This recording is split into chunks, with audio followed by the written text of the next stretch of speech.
Good evening. I'd like to call the February 8th Richland 2 School District School Board meeting to order. May I please have a motion to go into executive session? Madam Chair, Ms. Mackey. I move that we convene an executive session for the purpose of student appeals, breach of contract, contractual matter regarding architect selection. Is there a second? Second. Any discussion?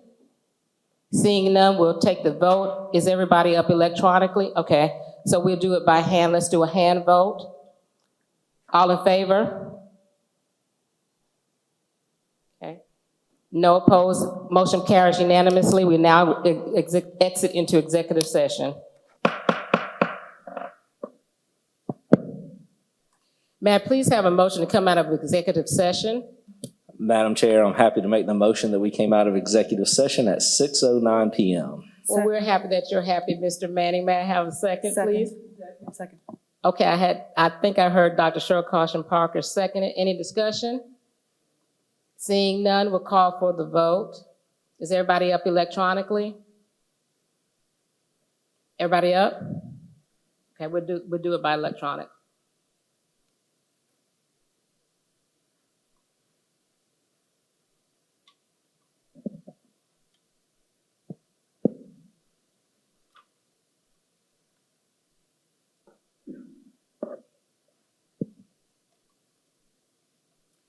Motion passes 7-0. We will now move into the inspirational moment 3.1, Ms. Mackey.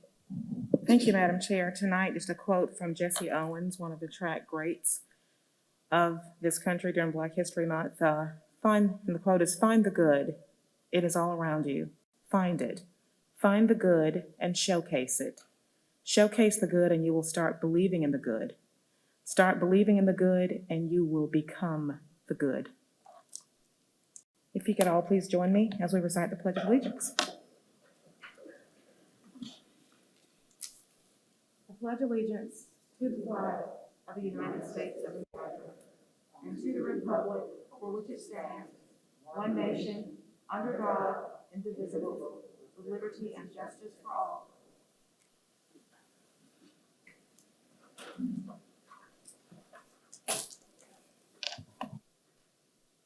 Okay, we now move to 4.1, approval of the agenda. May I have a motion?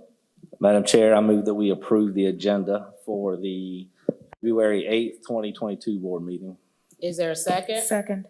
Second by Ms. Mackey. Any opposed? Any discussion? Seeing none, we'll take the vote electronically.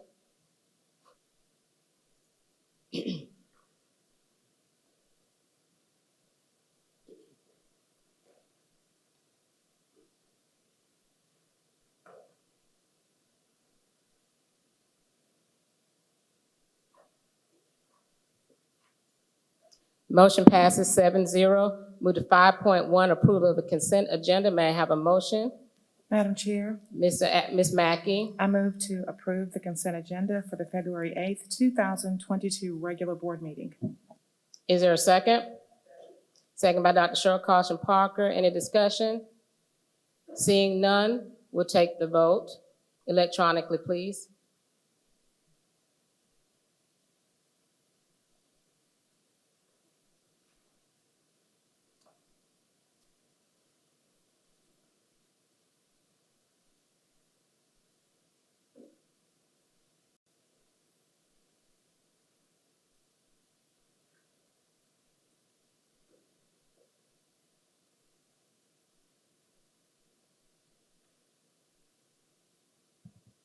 Motion passes 7-0.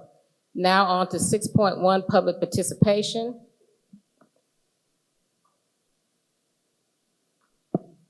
Before we begin, I would like to read this statement. Before we begin, I will remind our speakers that each person is limited to 3 minutes and that our meetings are streamed live and recorded. According to policy BEDH, comments from the public should not include gossip, defamatory words, or abusive and vulgar language. The policy also prohibits in public session any expression of personal complaints about individual school personnel or any other person connected with the school system. Specific students or personal issues should be handled through the appropriate procedures as indicated in the district policy. Questions asked during public participation typically will be referred to a staff member for a response at a later date. Hand sanitizer is available for use before and after speaking. Okay, so we are going to start with our first speaker tonight. It's going to be Diane P Williams.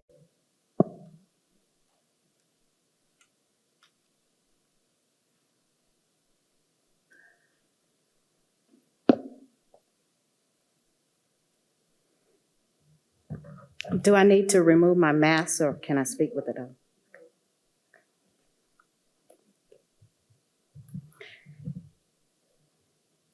Thank y'all for allowing me to speak this evening. I would like to thank Dr. Davis, the chairman of this board, and members of this board who continue to show their leadership and courage in representing the entire Richland School District 2. We as a community are concerned, though, about the few who do not recognize the data of excellence associated with our school district, which supports the excellence of Dr. Davis' leadership in this district. According to the U.S. News and World Report, better education drives the future, and Dr. Davis and the supportive leadership of this Richland School District 2 are driving our school district to excellence. U.S. News ranks South Carolina number 44 out of 50 states in the nation for education. What a shame. Yet our Richland School District 2 is ranked as the number 1 school district in the nation. What does this mean? We have nearly 28,000 students in our district. Our district was ahead of most districts in deploying technology devices and hotspots to their students.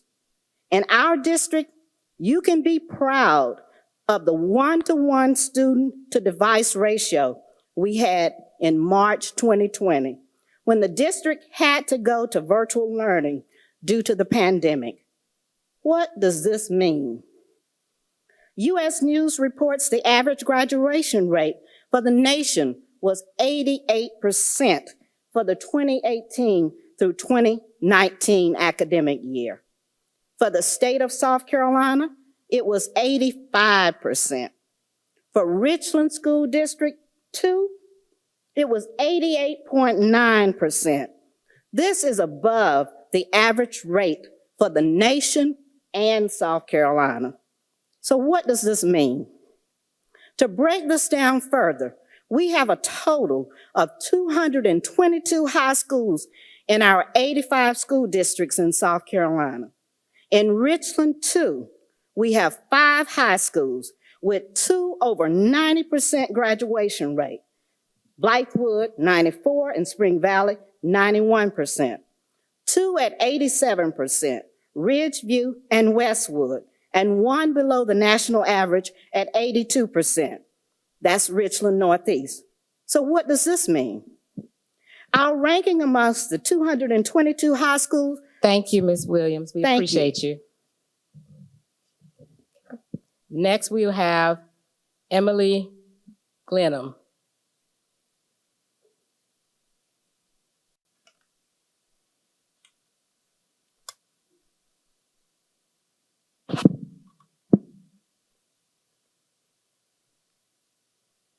Good evening, Madam Chair, Dr. Davis, and members of the board, and thank you for this opportunity. My family and I moved to Columbia 2 years ago this upcoming April from out of state. Our daughter was a rising kindergartner at that time, so needless to say, as we searched for a home, we were also researching school districts. And I will say that a major factor that attracted us to Richland 2 was the way that it values and takes meaningful actions toward diversity, equity, and inclusion, not as a box check thing, as Dr. Davis has said, but in pursuit of comprehensive equity policies. We value that for our family, for our schools, and for our community. Thank you, R2. Now, I have watched previous board meetings and I have observed other forums, and I know there are people out there who want the exact opposite. They don't want actual history being taught in schools. They think celebrating Black History Month is racist. There is a candidate running for this school board who would like to see the entire DEI department dissolved. I am here tonight to say that those who want to be the most loud are not always the most right. We do need to continue to recognize and celebrate our differences. We do need truthful history taught in our schools. It's not about indoctrination, it's about being honest. I would want a child learning our history to say, wow, America has done some really amazing things. And there are also many things that are horribly wrong, and I want to be a part of changing that and making things right. And if you don't come to that conclusion, then you need to ask yourself why. We come from a city in North Carolina that has the distinction of being the only city in America's history to have had a successful coup. It was the year 1898. Black businesses thrived alongside white-owned businesses, and Black men served in leadership. Then a group of angry white men burned down the only Black newspaper in town, went on a mass killing spree, and ran the rest of the Black people out of town. They took over the government and never faced any consequences for their actions. The effects of that linger to this day, and there are visible disparities. Now, I will say that while history may not always repeat itself exactly, it most definitely rhymes. It rhymes in our attitudes. It rhymes in how systems operate. It rhymes when we have a Black man in leadership and then people who look like me lose their ever-loving minds, going out of their way to attack his character and reputation, sending him threatening emails using very intentional language. It rhymes when we would rather pretend like things don't exist than to take up responsibility to help right wrongs within the very systems that we benefit from. Perhaps it is easier to blame the boogeyman CRT than to face ourselves. Richland, too, was on the right track, doing good things, and I support you. Thank you. We can't have any applause. I have to be fair all the way around. I'm sorry. Next, we will have Christy Vanco.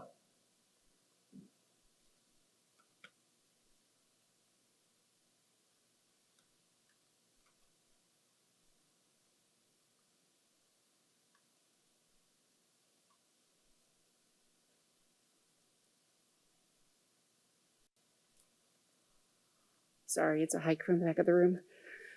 My name is Christy Vanco, and my husband and I have 4 children. One who's a graduate of Richland 2, Blythewood High School, and 3 current students, 1 high school, 1 middle school, and 1 elementary school. My topic is the homebound program with I2 that Richland 2 has a contract with. I have a high schooler, a Blythewood High School junior, an honor student who is in AP classes, and an athlete on 2 sports teams. She's been sick since January 2021, making school difficult. We struggled through 2020-2021 school year. This year started as normal, then we got COVID. They were out for 3 weeks. Once that was over, they started back to normal school. Within days of returning to school, making it to school became hard due to illness. Daily trips to the nurse and calls home that she needed to leave or needed us to bring her medication were the norm. Multiple doctor visits and testing were followed. Her last day at school during this school year was October the 12th.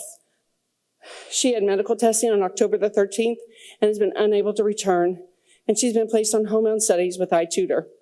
This program is a problem. Not one test or quiz was proctored from the entire first semester. My student contacted teachers and kept in contact with them.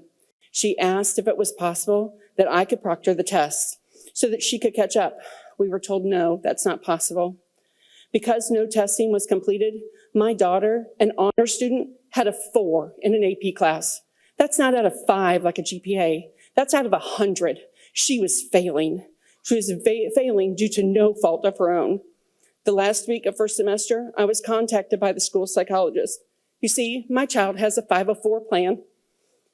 And because she has a 504 plan, and only because she has a 504, we could save her GPA. How? Due to that plan, she was able to drop her 3 AP classes as if they never happened. Good for her, and that her excellent GPA would not be affected. bad because she's a junior and she'll lose those credits towards graduation with her class. But what about kids without a 504 plan or an IEP? They can't just drop these classes without penalty. I don't know where the fault lies. I know for sure it's not with the teachers because they're excellent. Was the information that they gathered sent to iTutor? Did they ever send it to their teachers? I have no idea. Somewhere the program is broken and it needs to be stopped being used. I've spoken with teachers in the district and other parents who've had this same experience with iTutor. All I have is the same conclusion. The program does not work and this contract needs to be canceled. Thank you. Thank you. Next, we'll have Marcus Allen.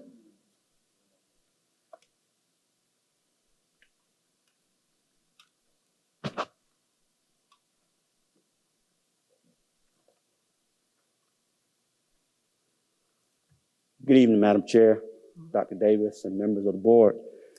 My name is Marcus Allen, and I appreciate the opportunity to speak to you this evening. I am a member of the local clergy, a concerned citizen, and most importantly, the father of 2 current Richland 2 students. My wife and I don't often have the opportunity to attend these meetings in person, but we watch every meeting online, and like many others, we have become increasingly concerned by what we have seen and heard at these board meetings in recent months. Specifically, I'm here tonight because I've seen that a small minority group in our community and on this board seem to have made it their mission to disrupt the work of this board and to push the false narrative that the majority of the community does not support Dr. Davis and the stellar work that he and the talented professionals throughout Richland's 2 school district are doing. I'm here to say that nothing could be farther from the truth. As a parent, I want to personally thank you, Dr. Davis, and the members of the board for continuing to provide our children with a premier educational experience while keeping them safe in the midst of this dangerous global pandemic. As I often say, you are fighting the good fight, and we certainly appreciate it. Dr. Davis, you're doing an excellent job and have been repeatedly recognized for your success by winning awards like the 2021 Leader to Learn from for Leadership in Equity Education, while having to deal with a small group of people who come to speak at meeting after meeting, who are using national political rhetoric in an attempt to destroy an excellent superintendent's reputation. It is shameful, and it has no place in Richland 2. It is also very disturbing to me that spirit has even found a home in some members on this board. I would remind you that board members are here to conduct the business that taxpayers elected them for, which is to work with district leaders to serve the best interests of students and not to push their own selfish, personal, and political agendas. We expect that you will do your jobs with the cooperative spirit and that you will put aside any petty differences and personal agendas and join Dr. Davis and the rest of this excellent No staff. names, please. I'm sorry, I should have said that earlier, but no names, please. And join the leadership of the district and the rest of these wonderful teachers and administrators in Richland 2 in making this the best public school district in the country. I'm confident that that is what the majority of the Richland 2 family wants. Thank you very much. Okay, thank you. We will now hear from David Gale.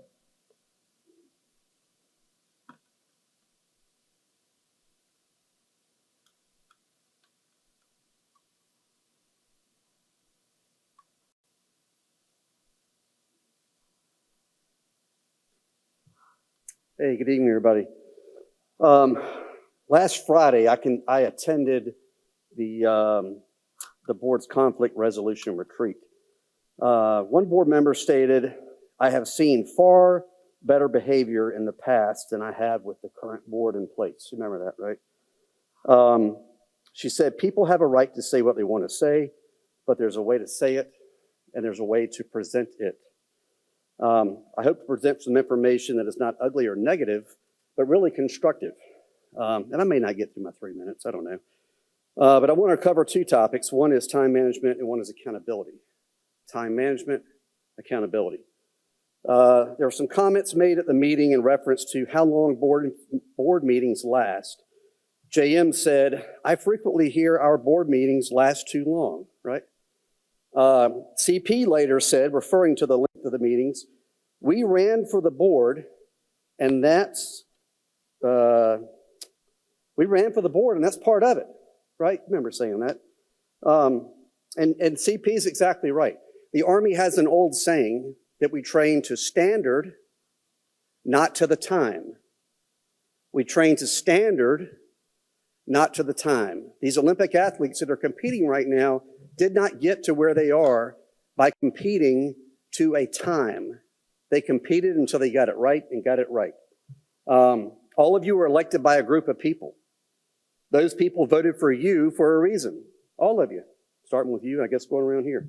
And we are counting on you, we and the people on that camera right there are counting on you to get things accomplished, no matter how much time it takes. Midnight, it doesn't matter. Accountability. Organization doesn't really accomplish anything. Plans don't accomplish anything either. Endeavor, succeed, I got a good time. Endeavor, succeed or fail because of the people involved. Only by attracting the best people will you accomplish great deeds. Any guess on who said that? Colin Powell. All right. Where did I leave off? So it doesn't matter at what level you serve. Remember, endeavor, succeed or fail because of the people involved. And you are all the people involved. It stops with you. At the end of the day, or at the end of your term, y'all are the ones that determine success or failure. So ask this question of yourself as you leave here today, and just do a simple self-assessment. Am I considered as the best person that was elected for my term? Now think about that. And on Friday, at the end of the session, CP said, we, all of you, formulate the policies. We must adhere to them, right? Remember that? Thank you. Appreciate you. Next, we'll have Julie Benton.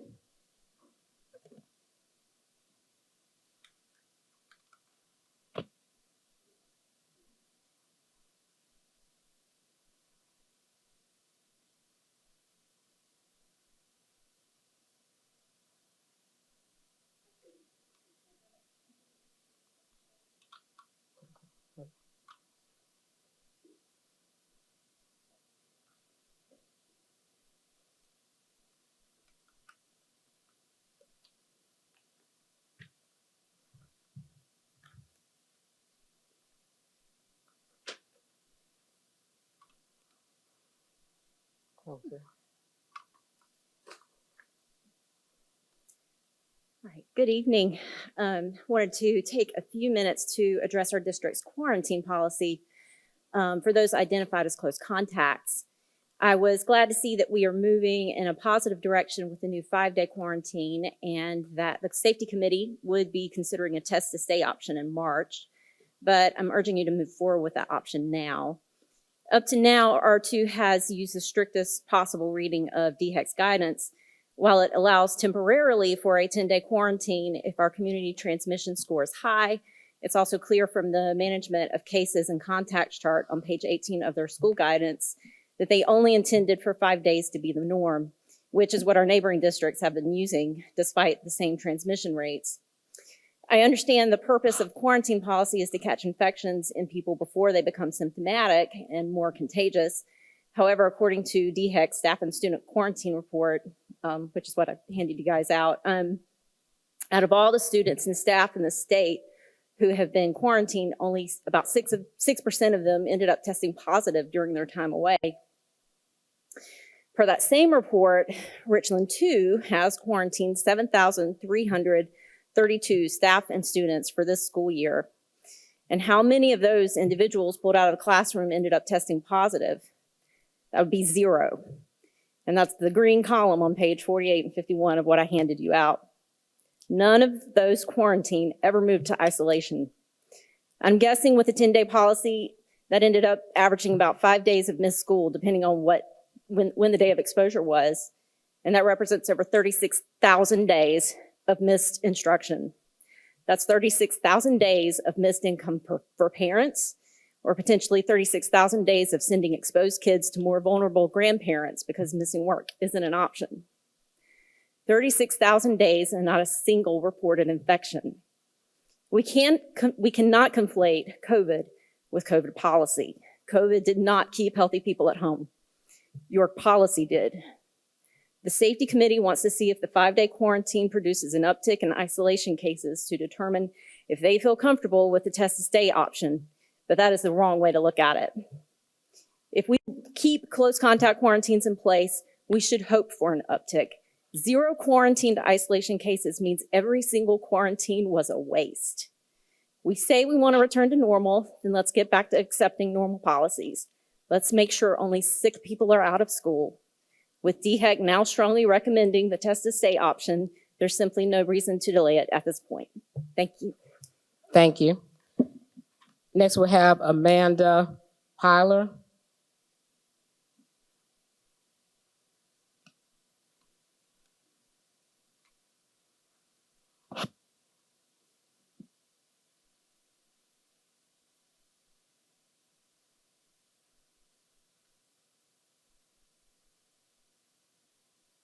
Hi. Good evening. Thank you for allowing this opportunity to speak with you all this evening. On January 14th of this year, I sent an email to the board with concerns and questions about the academic protocols the district has in place to ensure students do not fall behind while adhering to the district's COVID-19 guidelines. A week later, I received a response advising me to direct the concerns to the administration of the school. And so I did. And I feel like I've allowed adequate time for resolution. A month later, and 2 additional quarantines later, some of our concerns have been left unaddressed. My children have been in quarantine a total of 5 times within the last 5 months. My main concern tonight is focused on the lack of quality education my elementary age children received when sent home to quarantine, especially my 4th grader. He has utilized Google Chrome to access his assignments each time he was home. However, there was no instructional component, especially for math, to help him learn prior to completing the problems that were sent in for a grade. I have mentioned this before, and I will state it again. It would be helpful to have some form of structured educational platform for our children to utilize when sent home. A space where they can actively engage and ask questions live while learning new material so they can remain caught up with their peers. That way they do not play catch up upon returning in person. A school district that I came from in South Carolina uses a virtual learning platform called WebEx. And basically this allows students a specific time during the day to log in with other quarantine kids their age to have live instructional time where they can ask questions and do their work. So I have a few questions to ask. What is Richland School District 2's academic protocol when a child is sent home to isolate or quarantine? Since children do not have a teacher providing instruction for new and challenging material, is there guidance for parents and students on how to learn and understand this information at home? This pandemic has started 2 years ago, and we continue to experience a lack of organization or structure in keeping our children educated and engaged academically during this quarantine. Thank you.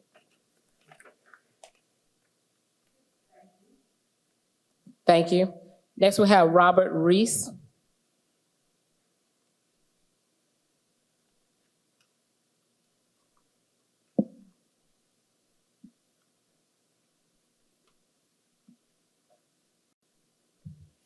Good evening. To this board, I need your help. For the past 4 years, my wife and I have lived in separate locations. She's in Atlanta, living in our condo. I'm here at our family homestead in Lower Richland. She's determined not to move back to Lower Richland. So every weekend, I'm with a realtor looking for a location in Richland Northeast. And my wife tells me she's never moving back to this area.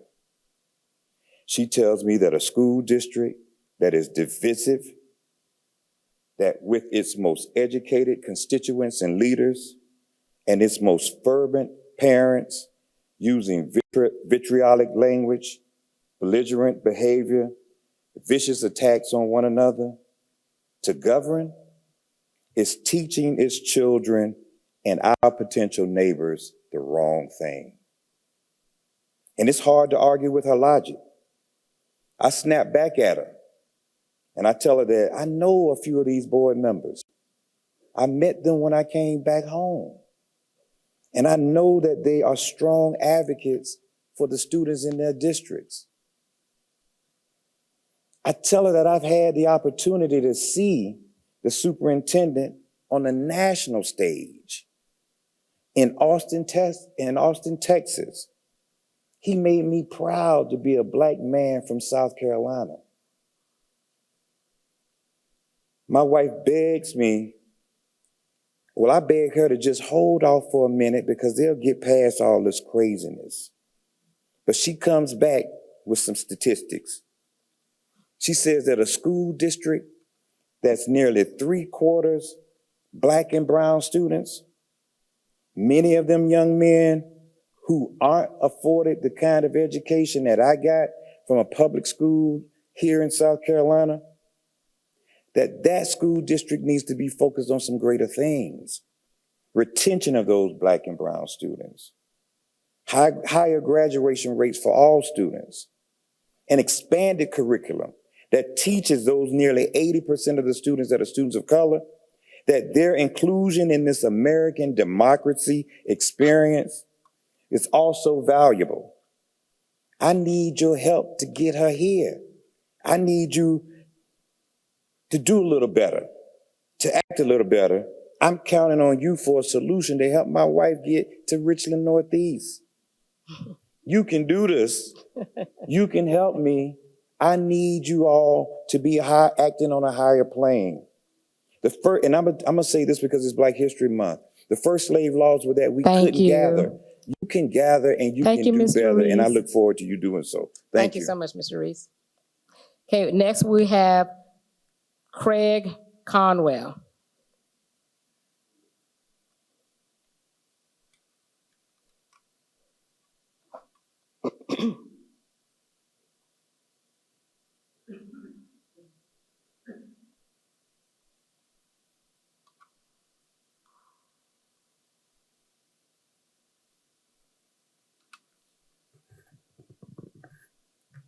Good evening, Madam Chair, Board, and the audience. Mr. Reese, you're going to need more help than from the board. You're going to need help from the citizens in this county. You're going to need help from those who don't like the fact that 80% of these students are Black and brown, and don't like the fact that Black history is being taught and American history is being taught to these students. You're going to need help from those whose mind is so sick with white supremacy race theory, not critical race theory, but white supremacy race theory, that they're driving themselves insane to the point that a man's wife is not even safe in this building, to the point that a man's wife is being accosted by white males whose belief in white supremacy is so thick and so deep that they could not stand the fact that she didn't want to have a conversation with them because she feared their presence in her space. But they didn't respect that because in their minds, based on that attitude of white supremacy, they couldn't stand the fact that she said no. See, these attitudes have become beliefs, hardened into beliefs. And these beliefs have now become policies. And these policies have become institutions and systems that are put in place to keep you Negroes in your place. You don't like what I'm saying, but I'm not here to mince words with none of you. And we all are sick and tired of this kind of behavior. And we're not going to allow you to threaten our women any longer. That is a warning. We don't threaten yours, you don't threaten ours. If she says she don't want to talk to you, leave her alone. So all of you men in here, act like a man and not like some chump, and deal with these women with respect.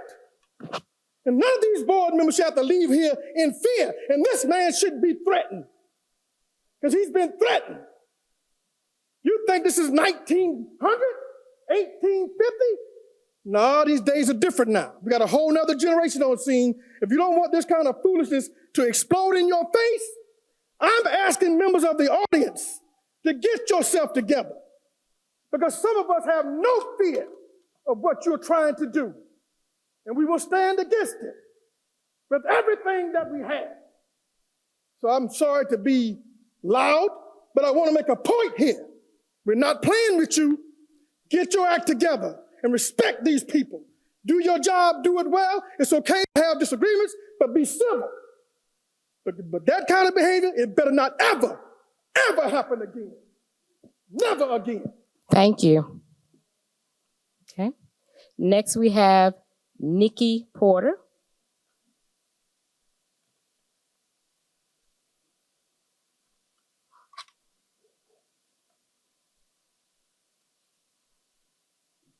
Good evening. How do I follow all that passion? Man, it's okay, because my daddy's a black man from Alabama. And that's okay. I understand all of that. But my name is Nikita Porter, and I'm here to say congratulations for our recent accreditation in advanced ed. I want to say congratulations to every single role in our district. A special recognition to the technology and learning coaches within this district, because 2 years ago, particularly the ones in elementary school, had to flip and get devices out to all these elementary students and work with our phenomenal technicians of the district who continue to turn around the work orders weekly and daily to ensure that every student, every 5, 6, 7-year-old who breaks the key gets their device fast enough to make it in time for the next assignment. The turnaround of these devices that we weren't prepared for. So every single role has changed in the past 2 years, including yours, right? It's a constant fight. It's a constant turnaround. So I just wanted to say congratulations, because to have this recognition after everything that we've been through and knowing the roles firsthand and seeing them day to day, and our teachers, what they have done in the past 2 years is so different. The way you teach to your student, the way you teach your students, the way you hold your classroom, your virtual students, your in-person students is so different from before. So congratulations on this recognition. Also, as a parent and former teacher, I wanted to say that our teachers have balanced all of these changes in the past 2 years, and they've done a wonderful job. Congratulations. I have a young student who participated in the child development program, who mastered all of his goals, and he loves learning. They love school still with all the changes. A former principal of mine said, "You know what, Nikki, you can't make everyone happy. And you know you're doing something right when all eyes are on you." And I want to speak to my former principal, my former administrator, as your former student. I commend you on what you've done. As a parent, as a teacher, I want to say you are phenomenal. And what you do on a regular basis and what you do for all of us in this room and for your past students who have seen you only in this role, not personally, not my dad's friend, but in this role. That's all I know you as. And the man that you are good people. You know how when people say, you know, good people? You are good people. Thank you. Thank you. Appreciate you. Okay, I think, let's see, last we have on the list, Ashford, George Ashford.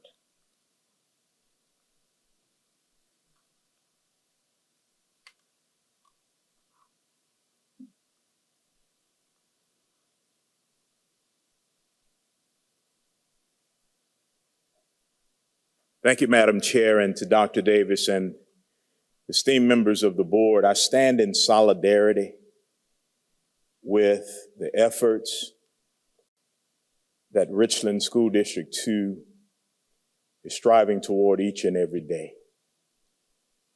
The work before us as we go through these unprecedented times is probably one of the hardest things that we in this generation have ever had to do. If we do not stick together, we will not only lose our community, we will lose our future. So I stand to encourage. I stand to give support and confidence after hearing the many accolades. I stand also to represent 303 students that call my church home that are part of Richland School District 2. And I want to do my best to encourage them to do their best when they come to school, whether it be in person and or at home. I've heard the concerns of many of the parents today, and many of those concerns go deep, which means our children need the efforts of each and every one of us in this room to help them and provide a solid education for all students in our community. I thank you for allowing my prayers and support are there, and we'll send those 303 students back to you ready to learn. Okay, thank you. Okay, at this time, I believe that completes our public participation. We'll now move to 7.1, student appeals. Dr. Scott.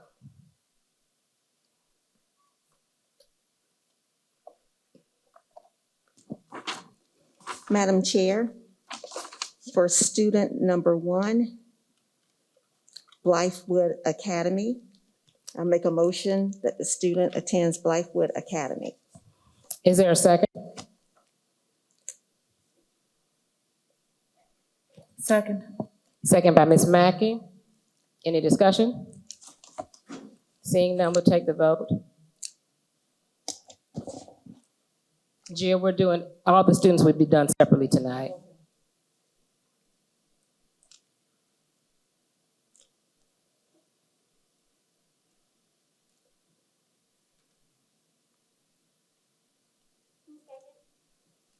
Ms. Mackey.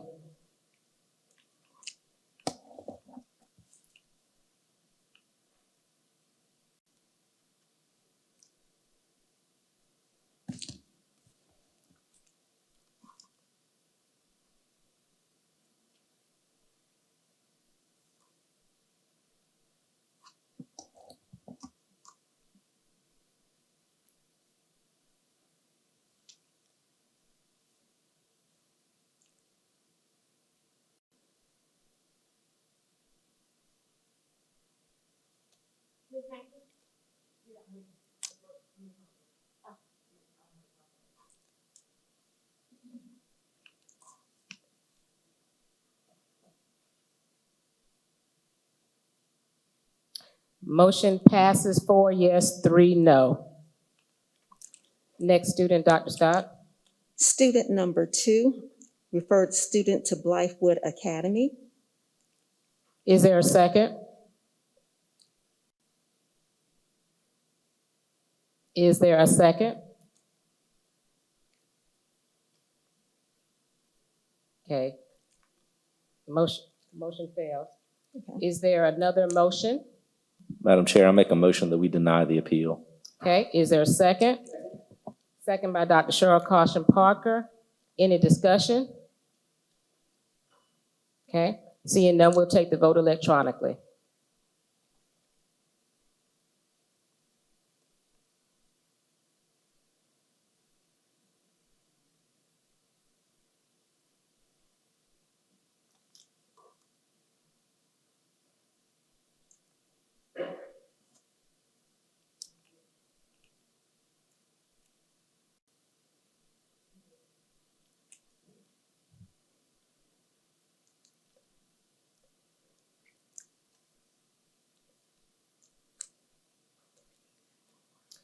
Motion passes 6 yes, 1 no.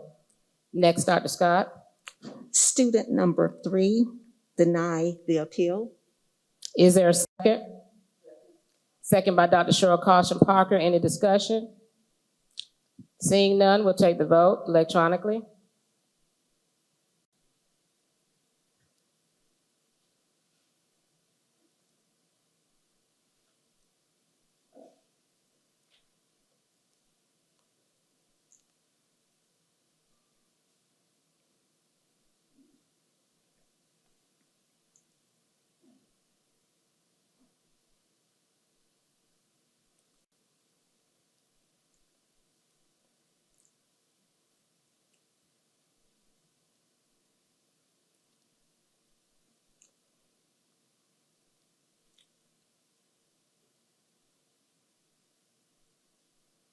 Motion passes 7-0.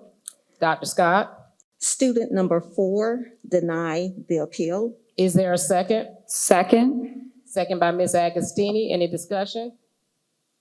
Seeing none, we'll take the vote.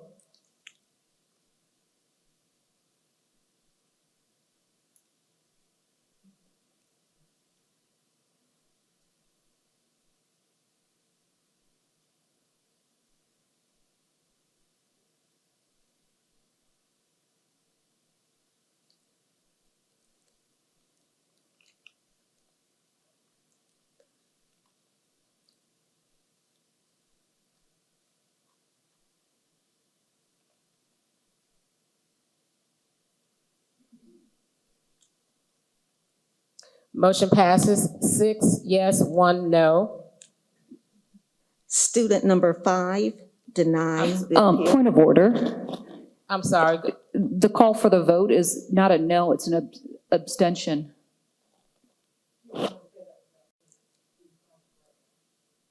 Yeah, thank you. 6 yes, 0 no, 1 abstain. Thank you. Moving on, Dr. Scott. Student number 5 denied, wait, let me make sure, I'm sorry. Student number 5, Blythewood Academy. Is there a second? Second by Dr. Cheryl Caution Parker. Any discussion? Seeing none, we'll call for the vote electronically.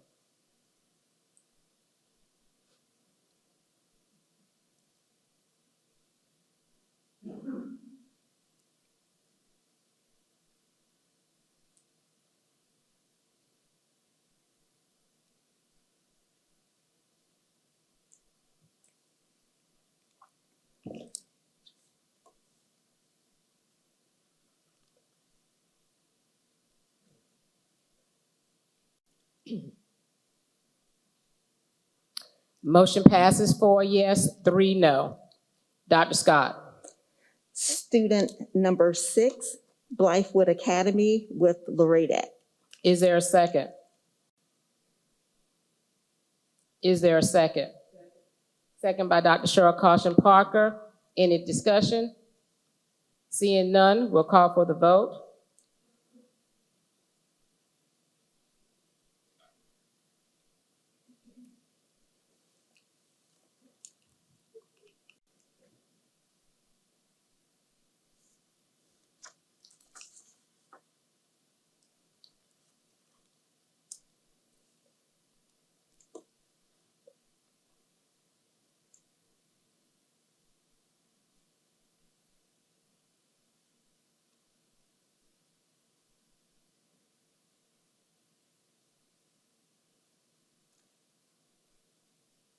Okay, motion, if it's tied, then that means it fails.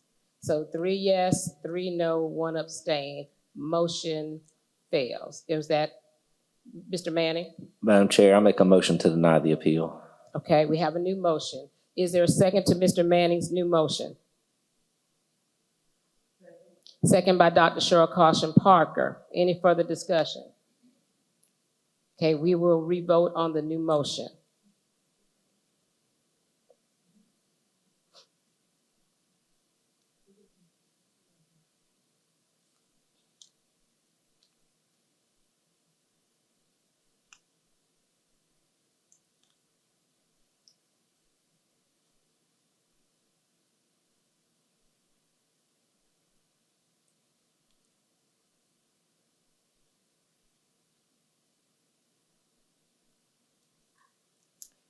Motion passes 4 yes, 2 no, 1 abstain.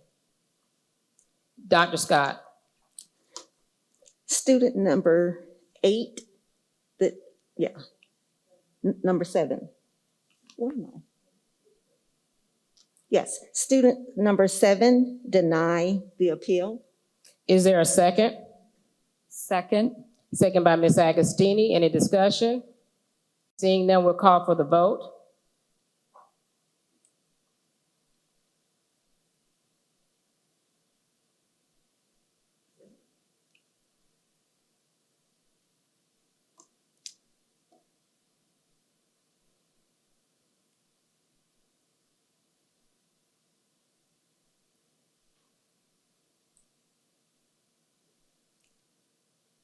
Motion passes 7-0. Dr. Scott. Student number 8 deny the appeal. Is there a second? Second. Second by Ms. Agostini. Any discussion? Seeing none, we'll call for the vote.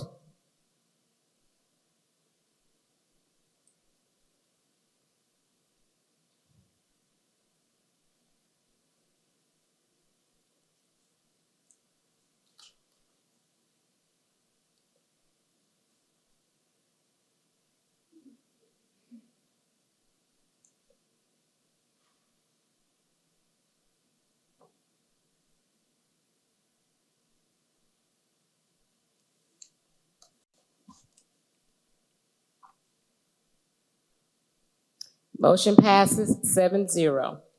Thank you. Moving on to 7.2, breach of contract. Dr. Scott. For teacher number 1, I move that we direct the administration to make a formal complaint to the State Board of Education regarding professional employees who breached their employment contract with the district. Is there a second?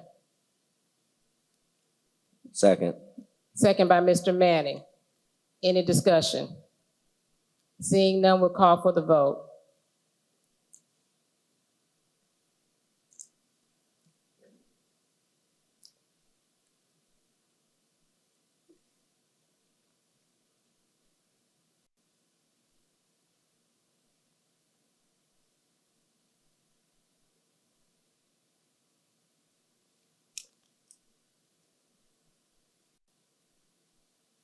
Motion passes 6 yes, 1 no. Dr. Scott. Teacher number 2, I move that we direct the administration to make a formal complaint to the State Board of Education regarding professional employees who breached their employment contract with the district. Is there a second? Second. Okay, I heard several seconds. Agostini. Ms. Agostini. Any discussion? Seeing none, we'll call for the vote.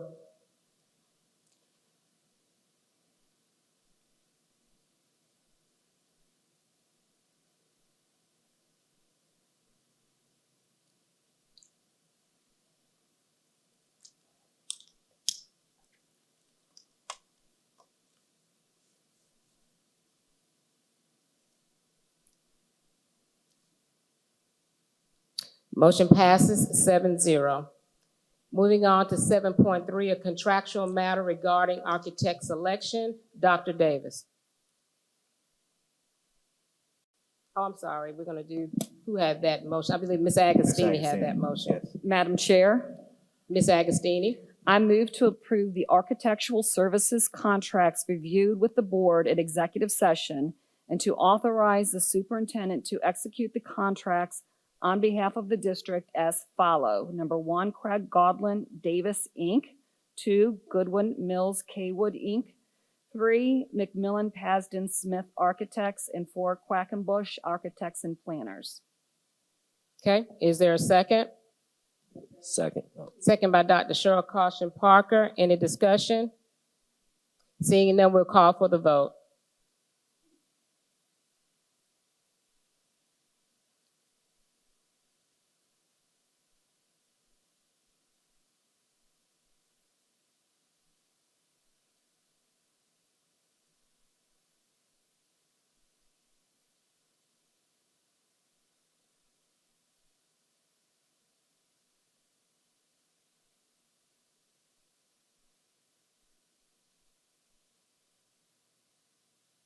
Motion passes 7-0. Moving on to new business, 8.1, approval policy revision, IHAC, social studies, Dr. Davis. Madam Chair, members of the board, we're asking for the board's approval to the proposed revisions to policy IHAC, social studies. This, we've had the appropriate number of readings for this, and we're bringing this back before you all for your approval of said policy.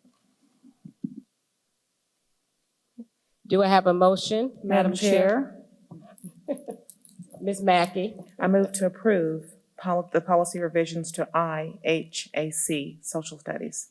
Is there a second? Second. Second by Ms. Agostini. Any discussion? Seeing none, we'll call for the vote electronically.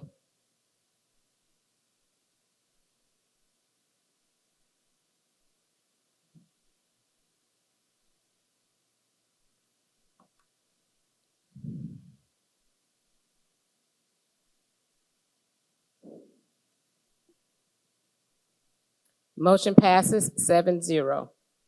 Moving on to 8.2, approval policy revision, GCC, GDC, employee leave and absences. Dr. Davis. Thank you, Madam Chair. Madam Chair, members of the board, we're asking the board to approve the proposed revisions to policy GCC, GDC, employee leaves and absences, and hold harmless any employee who, at the end of the current fiscal year, has accrued 106 or more sick leave days.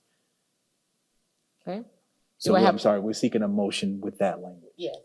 Do I have a motion? Madam Chair, Ms. Mackey. I move to approve the policy revisions to policy GCC/GDC, employee leaves and absences. Do I have a second? Do I have a second? Who is, Dr. Scott, seconded. Any discussion? Seeing none, we'll call for the, Dr. Davis. Madam Chair, just for the purpose of the record, I would like, we were asking for a motion to approve the revisions to said policy and absences and hold harmless any employee who at the end of the current fiscal year has accrued 106 or more sick leave days. So we want that stated purposely for the record so that there's any misconceptions once if this is approved.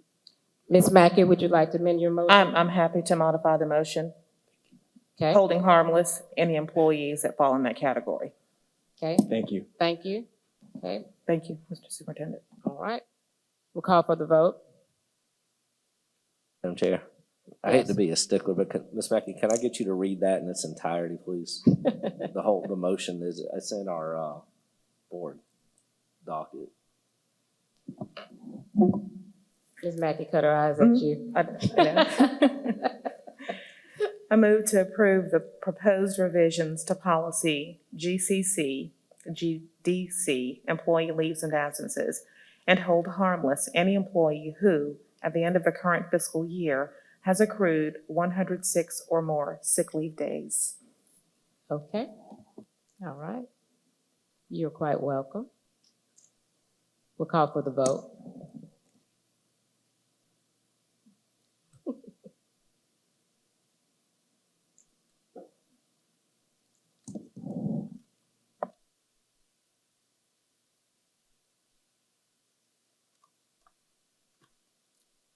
Motion passes 7-0. Moving on to new business, no action requested. 9.1, report, superintendent highlights, Dr. Davis. Thank you, Madam Chair. Madam Chair, members of the board, and to our public that is in attendance with us today and those who are viewing live stream, this is the time for superintendent highlights.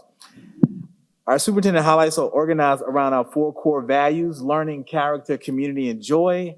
My highlights will begin with learning, and I'm pleased to announce more winners of the College Board National Recognition Programs.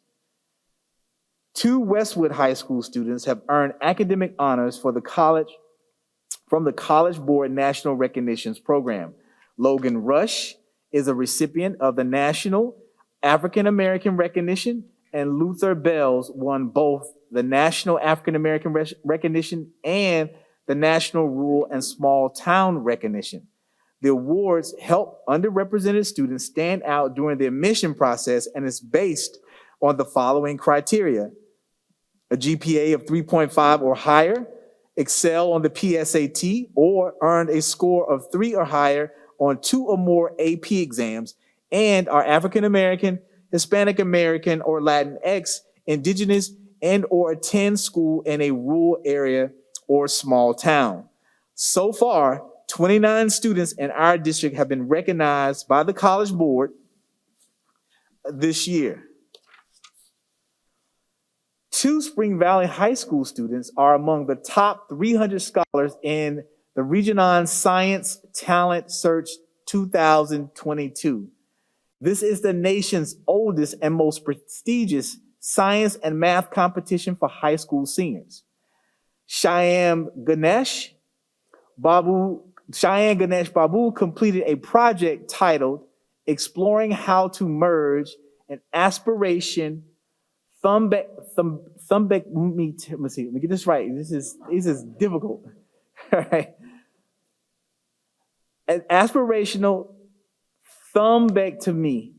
Aspirational thrombectomy. Now we got it. Aspirational thrombectomy device on a rational atherectomy device for efficacious individuals, or joint removal of thrombi and plaque through in vitro testing. Woo. They know what it means. That's how brilliant these kids are. Cheyenne said he chose the project after watching a live balloon anaplasty during a clinical internship. He was amazed at how the balloon, only the size of a tip of a pencil, could prevent life-threatening conditions like heart attacks and strokes. Elaine Chin conducted her research on the discovery of potential SARS-CoV-2 main protease inhibitors from medicinal plants. Elaine said that she has always been interested in drug discovery and development. And in 2020, with the onset of the COVID-19 pandemic, she was inspired to investigate drug development for COVID-19. Our 2 Spring Valley students are the only 2 students in South Carolina to be recognized by Regionon for their research. The scholars and their school will be awarded $2,000 each. Chief Special Education Officer Katia Davis was among the nearly 50 educational leaders who took part in a national instructional leader academic kickoff last month, hosted by AASA, the School Superintendents Association, and Abbott. The Academy is an opportunity for district instructional leaders to refresh and challenge their skills and capabilities while building successful communities and practice to grow as impactful educators. Successful completion of the program provides leaders with valuable targeted professional learning to turn possibilities into probabilities for all students. In the area of community, Richland 2 employees have a new opportunity to receive some well-deserved recognition for just being observed, exhibiting outstanding characteristics in the 4 core values of learning: character, community, and joy. Ridgeview High School social studies teacher Mallory Mullen is the first recipient of the Good Human Being Award in Richland 2. The Human Being Coffee Shop on Hardscrabble Road in Columbia is recognizing Richland 2 employees for doing what they do every day, being good human beings. In addition to her teaching duties, Ms. Mullen is also the coordinator of the National Honor Society at Ridgeview and collaborates with her colleagues and students and her student teams to successfully host a dance marathon. Elliot Stewart, the assistant band director at Kelly Mill Med Pro Middle School, nominated Ms. Mullen for the award. The Good Human Being Award will be presented quarterly with an annual Great Human Being Award given at the end of the year. Winners receive human being swag bags. Nominations can be made in the R2HQ portal by anyone working in Richland 2 for any Richland 2 employee. Despite the unique challenges created by the pandemic, Our district has continued to focus on being good stewards of tax dollars while utilizing available resources to provide a premier learning and working environment for our students and staff. The district received both the Government Finance Officers Association and Association of School Business Officials Awards of Certificate of Achievement for Excellence in Financial Reporting for the 34th consecutive year. The district has also implemented projects under the 2018 bond referendum and continued to address district operating needs for 3 consecutive years with a net decrease of 3.9 mills to the total mills levied for general and capital purposes. We will hear more about the district's secure financial position tonight during the annual audit report. Joseph Kill Elementary School Principal Alvira Butler said that she knew in 2012 when music teacher Kenneth Perkins came in to be interviewed that he would bring many gifts to the classroom.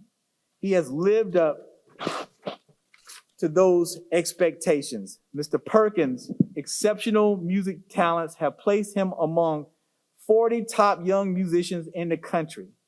Yamaha Music USA selected him as one of 40 music educators under the age of 40 who are going above and beyond when instructing music programs.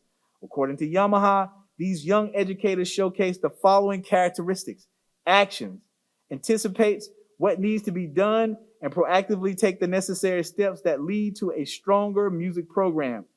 Courage, propose and implement new and bold ideas. Creativity, show innovation and imagination in achieving plans and objectives. And growth, establish, grow, or improve music education in their schools and communities. And as I end my highlights, I have the joy of telling you that 4 schools in Richland 2 are 2022 Magnet Schools of America Merit Award winners. Sandlapper Elementary School and Ridgeview High School have been designated as National Magnet Schools of Excellence.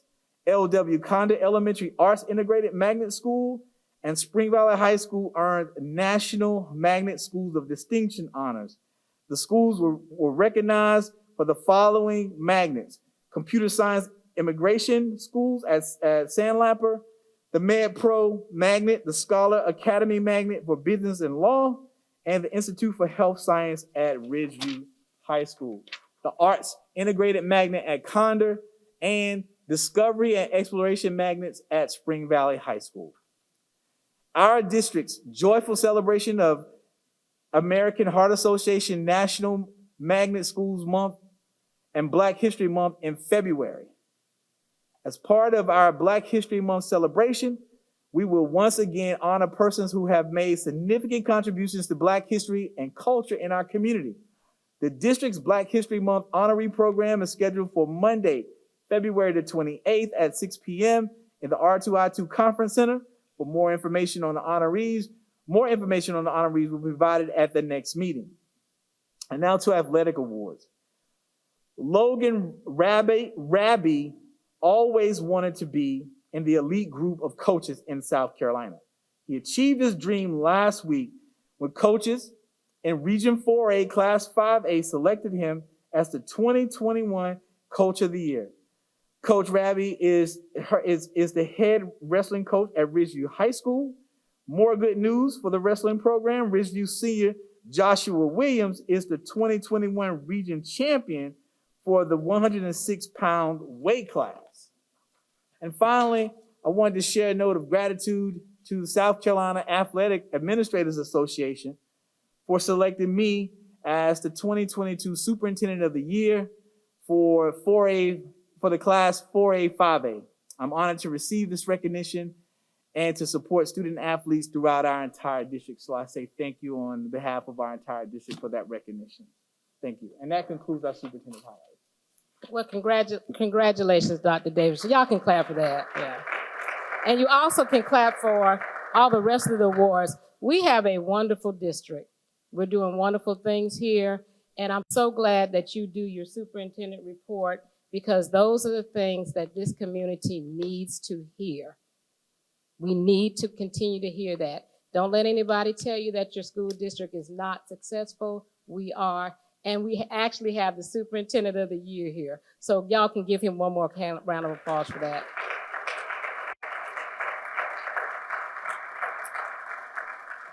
Thank you so much, Dr. Davis. Okay, next we're going to 9.3, 9.2, report annual audit. Dr. Davis. Thank you, Madam Chair. Madam Chair, members of the board, we will have Shelley Allen, who will present our annual audit. Ms. Allen. Good evening, Madam Chair, members of the board. I'm going to actually introduce Matthew Hodges, the Executive Vice President of Burkett & Burkett CPAs. He is in charge of our audit this year and will be presenting our audit report. Thank you. Madam Chair, members of the board, Dr. Davis, thank you very much for your time this evening and for the opportunity to present the results of our audits for fiscal year 2021. Tonight I will present our required audit communications, provide a summary of the financial statements, and address any questions that you may have. First, in our required audit communications, the school district is responsible for preparing the financial statements, for designing, implementing, and maintaining internal controls over both financial reporting as well as compliance, and for maintaining compliance with laws, regulations, contracts, and grant agreements. Our firm is responsible for performing our audits in accordance with generally accepted auditing standards, government auditing standards, and the uniform guidance. In our audits, we tested transactions based upon our knowledge of the district. We used professional judgment in determining sample sizes for testing, and those tests were designed for reasonable but not absolute assurance of the district's activities. That being said, we did not note any instances of non-compliance with district policies. We have issued 4 clean opinions. First, in relation to the financial statements themselves. Secondly, there were no deficiencies in internal controls over financial reporting that were considered to be material to the financial statements. We issued an unmodified or clean opinion in relation to the district's compliance with the major federal awards, and those were Title I, the 21st Century Community Learning Centers, as well as the ESSER funds. And lastly, in regards to the district's procurement policies and procedures. In our procurement audit, again, that period was for fiscal year 2021. That was to determine whether the procedures that were in place complied with the district's procurement code. And our audit followed the State Fiscal Accountability Authority's questionnaire for evaluating internal controls. We did provide sampling in looking at a 2-month sample of procurement card purchases, a block sample of 200 numerical purchase orders, 4 disposals and sales of surplus property, 71 procurement transactions, 4 procurements that relate to major construction, and we looked at a sample of change orders from construction projects. We also reviewed 100% of sole source and emergency procurements, as well as unauthorized procurements. And as a result of our audit, again, we found the district complied with the procurement requirements. In fiscal year 2021, the district adopted the GASB statement number 84, which deals with fiduciary activities. This resulted in the pupil activity funds being reclassified from fiduciary funds to special revenue funds in the financial statements. Looking forward to next year, the district will adopt GASB statement number 87, which will result in a change of accounting for leases in the government-wide government-wide financial statements. In our audit, we did not encounter any or have any disagreements with management. There were no consultations with other independent accountants as a second opinion, and no issues discussed prior to our retention as your independent auditors. We did not encounter any significant difficulties in performing our audit, and we did receive full cooperation from your personnel. Looking at the district's financial information, the general fund balance increased by $13.3 million in fiscal year 2021. Compared to fiscal year 2020, the general fund revenues increased just over $100,000. You can see the state funding related to property tax relief was offset by lower local property tax revenues, and the general and capital property tax millage did remain the same. The general fund expenditures themselves decreased by $426,000, And this does reflect a one-time $6.4 million bonus to full-time and part-time permanent employees. And fiscal year 2021 represents the 17th consecutive year that Richland 2 has increased its general fund balance. The unassigned general fund balance of $94.6 million represents 31.4% of the total operating budget. That does exceed the district's range of 16.7% of general fund budget to be held in fund balance. Just as a point of reference, the GFOA recommends a minimum of 16.7% or 2 months. And the state of South Carolina, it's not on the slide, but the state of South Carolina requires 8.3%. Total governmental fund balances were $264.5 million as of June 30th. And you can see some items there related to the district's bond ratings, an AA1 rating from Moody's, the Standards & Poor's. Of course, they look at the district's financial information in setting those ratings, and so those have been maintained. As well as Dr. Davis mentioned, the district did receive the certificates of excellence in financial reporting from both ASBO and GFOA, and it was the 34th consecutive year of receiving those certificates. So this time I'll be happy to answer any questions you may have. Okay, board members, any question or comment? Madam Chair, Mr. Manning? just a comment. I really appreciate being part of a district, serving on the board for now 11 years, where this is the same report that I get every year, that everything looks fantastic. In fact, I think I've seen you numerous times now. I can even recognize you with the mask. But it's great. I really appreciate our staff. I know there's a lot of folks involved, not just the couple that we see at our board meetings all the time. They're involved in our finances, and our new procurement director. We certainly have a lot of procurement that goes through this school district. And the fact that you look at 100% of the sort of exceptions and there were no findings, because often I think it's within the exceptions that you find potential issues, and you found none. So that's good to know that we're on course and that we continue to add to our fund balance, which you weren't here for our last meeting, a lot of folks, but it puts us in great financial shape. It not only helps with ability to give things like bonuses and continue to drive programs in the district, but it's also allowed us to maintain a zero increase with our bond referendum while we're increasing our debt expenditures, but we've been able to decrease the debt on the books to the point where we have a zero millage increase, not only on our budget side, but on the debt side. So thank you very much for your report, and thank you very much to the staff that have done a great job, and as you said, the leadership and the planning that goes into this kind of report. Okay, Ms. Mackey, I saw your hand next. Well, Mr. Manning has actually spoken to what I was going to mention. I was going to ask you how many years this has been your finding, and I think since I have been on the board, every report we get is stellar and without exception. So I appreciate you taking the time to share with us and to let everyone know what a monumental feat that is. But all I can do at this point is echo Mr. Manning's sentiments because he took the words right out of my mouth. I appreciate that. Thank you. Any other comment? I'm sorry. Any other comments? Madam Chair. Ms. Agostini? Yeah, and thank you to the staff for this report. I have one quick question on the total government fund balances. Is that for the state? The 206, it's on slide 12. The $264 million is all governmental funds, so that's general funds, special revenue funds, capital projects, debt service, all governmental funds. For the district? For the district, yes. Thank you. Sure. Any other question or comments from the board? Okay, I just want to say, I want the public to know not only is the district sound academically, we are also sound financially.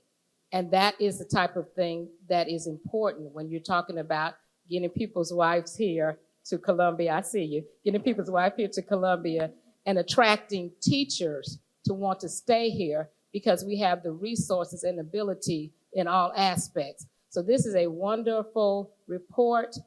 I think our constituents need to hear that again. We are not, everybody's a little behind in COVID, but we are academically sound. We've got a superintendent of the year. We've got a district of the year. We've got the Cognio report that was above average for our students. And now we have good money, so we're good. Thank you so very much. Appreciate you. Thank you all very much. Okay, next moving on to our legislative update, Dr. Davis, 9.3. Thank you, Madam Chair. Madam Chair, members of the board, I think you all are going to be entertained by this presentation, and I'm so glad that many of our members of our community stayed to listen to this. This is going to be something I think is very informative that all of our members of our community should be aware of, and those that are viewing today. Madam Chair, members of the board, and the Richland 2 community here watching and online, we have a special guest with us tonight to brief us on the latest happenings at the State House, our very own Patrick Kelly, as I fondly call him PK. Mr. Kelly is currently the Director of Government Affairs for the Palmetto State Teachers Association. More importantly, he has taught in Richland 2 for the past 17 years at Blythewood High School and continues to teach a section of APUS Government each morning. Mr. Kelly was selected as the 2013 Richland 2 Teacher of the Year and was a finalist for the State Teacher of the Year that year, and I thought he should have won. Patrick and his wife are the proud parents of 2 students in Richland 2. So, Mr. Kelly, we want to thank you for being with us tonight. I turn it over to you, sir. Thank you, Dr. Davis, Madam Chair, members of the board. It is great to be home and speaking in front of this group. And before I just want to say thank you to each of you for what you have done over the last 2 years to support teachers in Richland 2. As I work with teachers around the state in my non-Richland 2 work life, not every teacher in the state experiences what we do here in Richland 2 when it comes to educator support, and you cannot be thanked enough for that in the way that you have stepped to the plate for educators, students, and families in the last 2 years. But the reason I'm with you tonight is to share an update on the 2 issues that have been kind of predominant on education at the State House over the last 4.5 weeks. At the end of this week, they will be 5 weeks into an 18-week session, and education has been center in their discussions, but it's really only been 2 issues that they've talked about. And so I want to give you a brief update on those 2. The first one is a concept called education scholarship accounts or education savings accounts. You can call them either one because the bill calls them both in the same bill. So we can't even decide what they are in the legislation. But what an ESA is not a voucher, and that's important to emphasize. An ESA is kind of a next step in a voucher, and I've taken the quote from edchoice.org up there. The differentiating factor is that an ESA provides a family an opportunity to use public dollars for educational expenses beyond just private school tuition. So the traditional voucher package that has been thrown around for 20, 30 years in this country and adopted in several states is exclusively for private school tuition, but ESAs allow additional educational expenses. Currently, there are 8 states in the United States that have ESA programs. 5 of those restrict ESA use only to students with an IEP or a disability of some sort. We would become the 9th state to adopt an ESA program if this became law. Currently, there are 2 different flavors of ESAs in the South Carolina General Assembly. The first plan is 2 separate bills, a House bill and a Senate bill, that are identical in language, except the Senate stuck a title on it. But otherwise, they are identical bills. But the Senate has spent the last 5 weeks on this bill. Tomorrow will be subcommittee hearing number 5 on S935, which I'll just be frank, is an extraordinary amount of time to be invested on one bill. The Senate and the House, neither usually takes 5 subcommittee hearings. So the chair of that committee has solicited public comment through 2 sessions, had debate through 2 sessions. They've introduced mounds of amendments. So this has been a very deliberative process. And what they are looking at, what I'm going to explain, is how that bill would work pre-amendment, because the mound of amendments came last week. Maybe they'll be adopted tomorrow. So I'll emphasize some of those as we go. But at its core, the way S935 would work is it would allow a qualifying family, indicated by the best clip art I could find, to apply with the Department of Revenue on a rolling basis. So a student at any point during the year, a family could apply for an education scholarship account, no application deadline. To be eligible to apply, the student would have to meet one of the 3 criteria that you see up on the screen in terms of income level, in terms of prior receipt of the Exceptional Needs Children Scholarship, which is a tuition tax credit scholarship that has been in existence for special needs students for about the last decade in South Carolina, or if a student has previously participated in CERDEP, which is the state's 4K program that was developed in response to the Abbeville lawsuit several decades ago.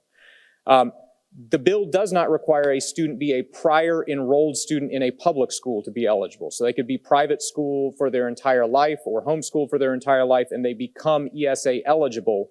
And that's significant to you as a local board because that student has never been in the state count of student enrollment in Richland 2 for state funding purposes. Now, the amendments that were dropped last week would change this significantly.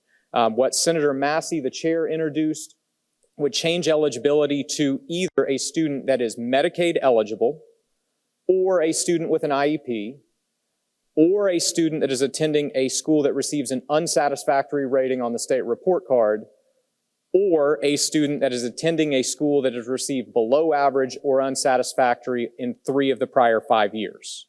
So in theory, that could open the doors a little wider because a student at one of those last 2 categories of schools would be eligible regardless of income or disability status.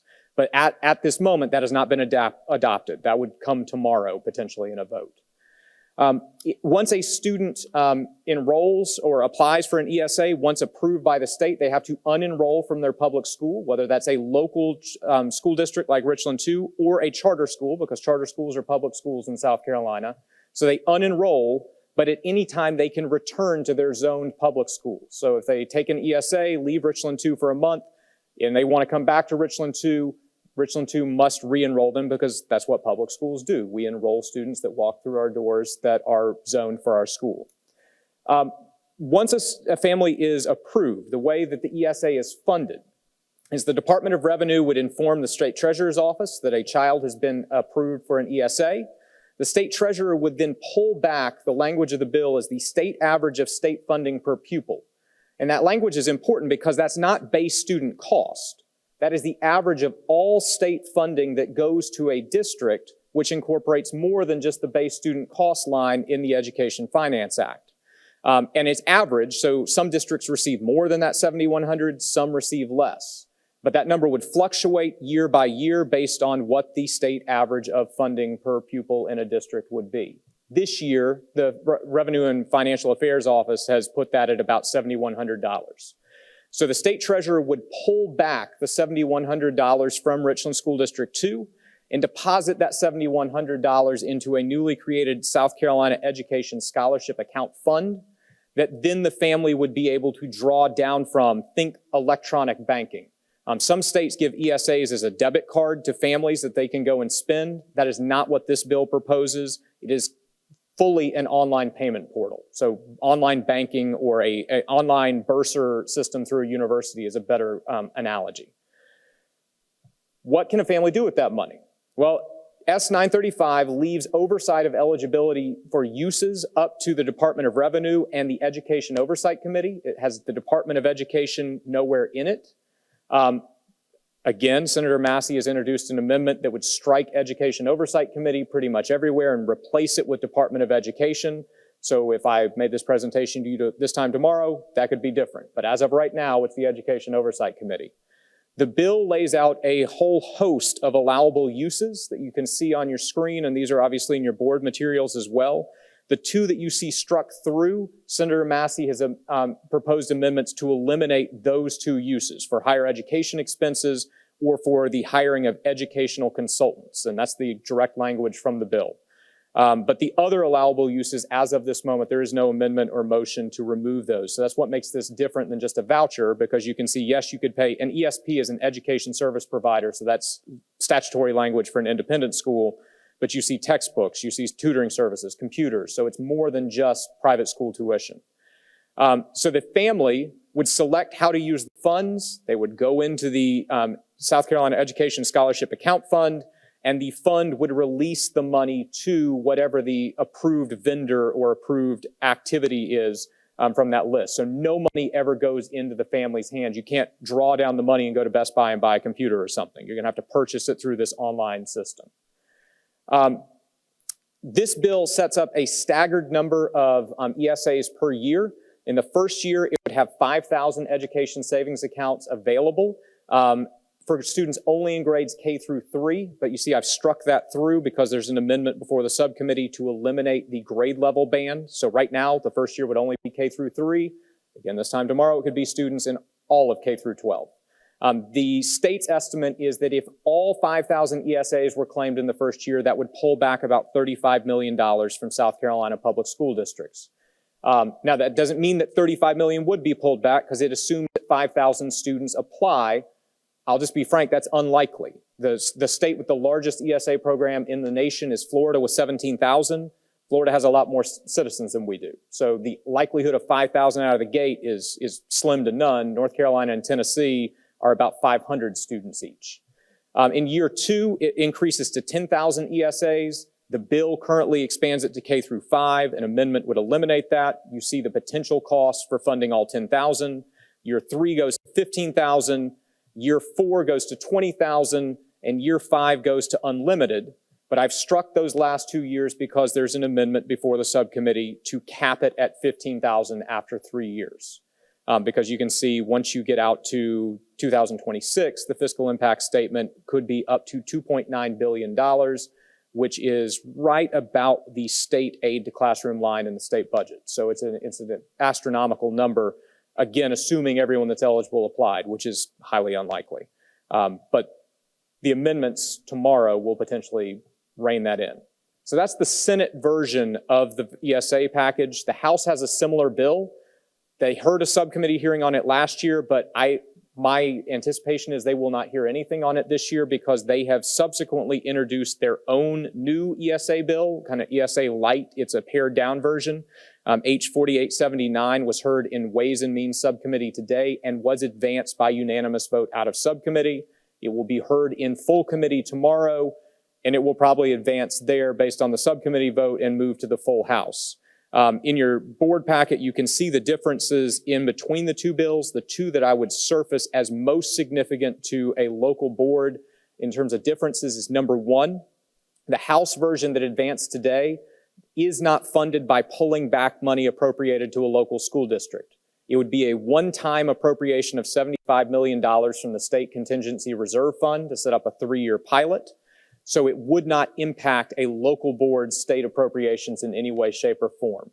The other thing is that it restricts the allowable uses from that big list you just saw down to 2 things: private school tuition or tuition to attend a non-zoned public school.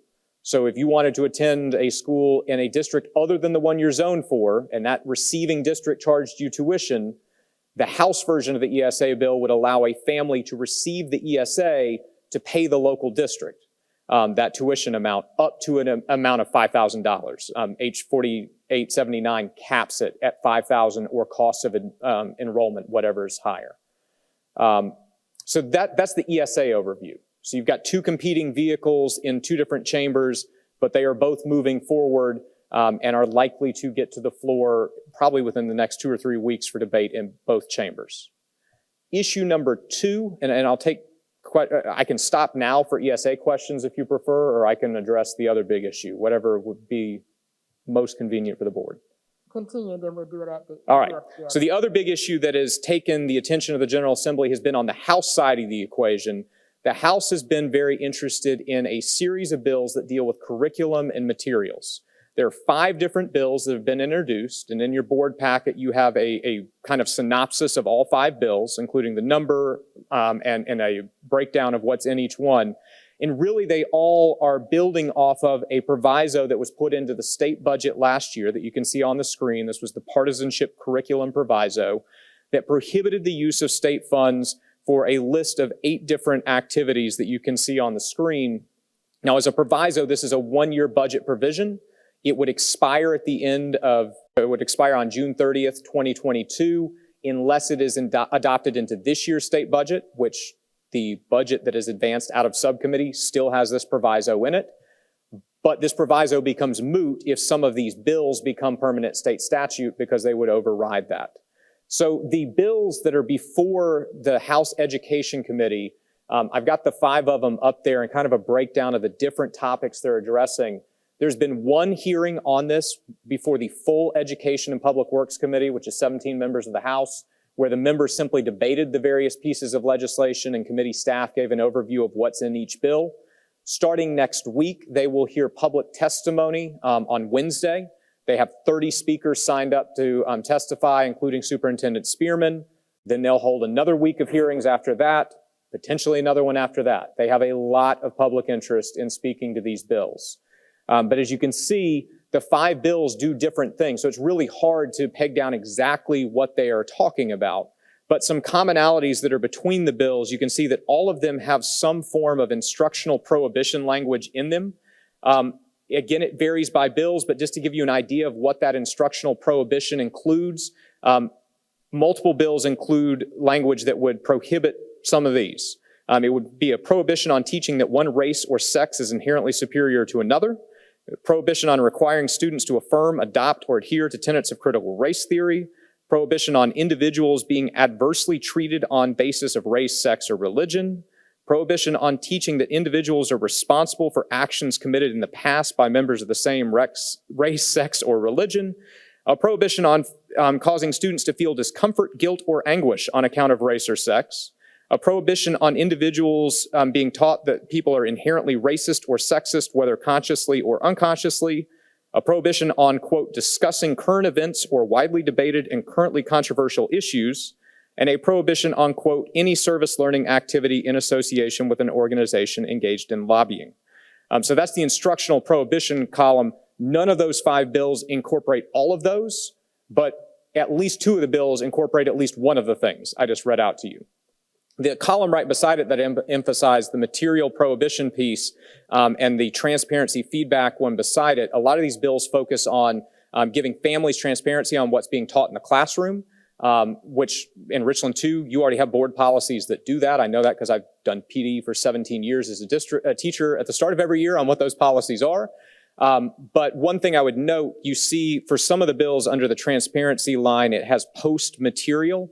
What that means in those bills is it states that a teacher must post every, quote, book, periodical, treatise, article, recording software, webpage, or paper that they will use in their class within the first 5 days of the class.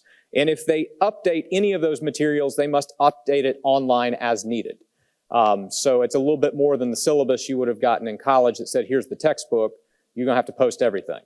So that's what is under that transparency column when you see post materials. But obviously there's a lot to unpackage there, so I will leave that up, and I'd be happy to entertain any questions you have on either topic, because these are the 2 topics consuming the General Assembly right now in education. Okay, board, any questions or comments? Ms. Mackey? First of all, Mr. Kelly, thank you for what you do for education inside and out of the class and outside of the classroom, literally. I've heard you testify at the State House, and not just your testifying, but the advocacy that goes on when nobody's looking. I appreciate that. Thank you for providing this update to us tonight. One thing I want to do is just admonish people to pay attention. This session, there are a lot of bills that have the potential to change the face of education, as we know it, some for the better, some for the worse. So just asking that people pay attention to the details. With regard to ESA, I had a couple of questions, and one of them I think I've already know because I was asking a few weeks ago. With regard to, just making this clear, if the student leaves the district, that money follows them. They come back, the money does not follow them. Is that correct? No, ma'am. I think I've asked, when they come back to the district, if we take them back, the money doesn't come back with them. No, ma'am, not in either bill. No, the Just wanted to House make bill that that clear. advanced today does not pull money from the district in the first place. But in both situations, the money, once expended, stays with the private school or vendor or whatever resources received the money. Excellent. And I'm also paying attention to who's eligible. I know that's changed a lot as to picking and choosing who is eligible for that. But at the end of the day, it's money that goes away from public education and teaching every student that comes to your school. With regard to the state average of state funding per pupil, how does that compare to BSA, to base student cost, to BSC? It would be higher than base student cost because it's Significantly. incorporated, substantially higher. Base student cost this year, I'm going to get this wrong, is somewhere in the ballpark of $4,000-ish. Dr. Miley probably knows. Gotcha. Okay, so I was way too generous. So it is state average is significantly higher because it's incorporating EIA dollars, it's incorporating everything beyond just what's in that one EFA line in the state budget. Excellent, thank you. And I just, again, I appreciate what you're doing, and I know that, next week, all of this may look very different. So for all that you provided to pack into this presentation tonight, I appreciate it. Bless you.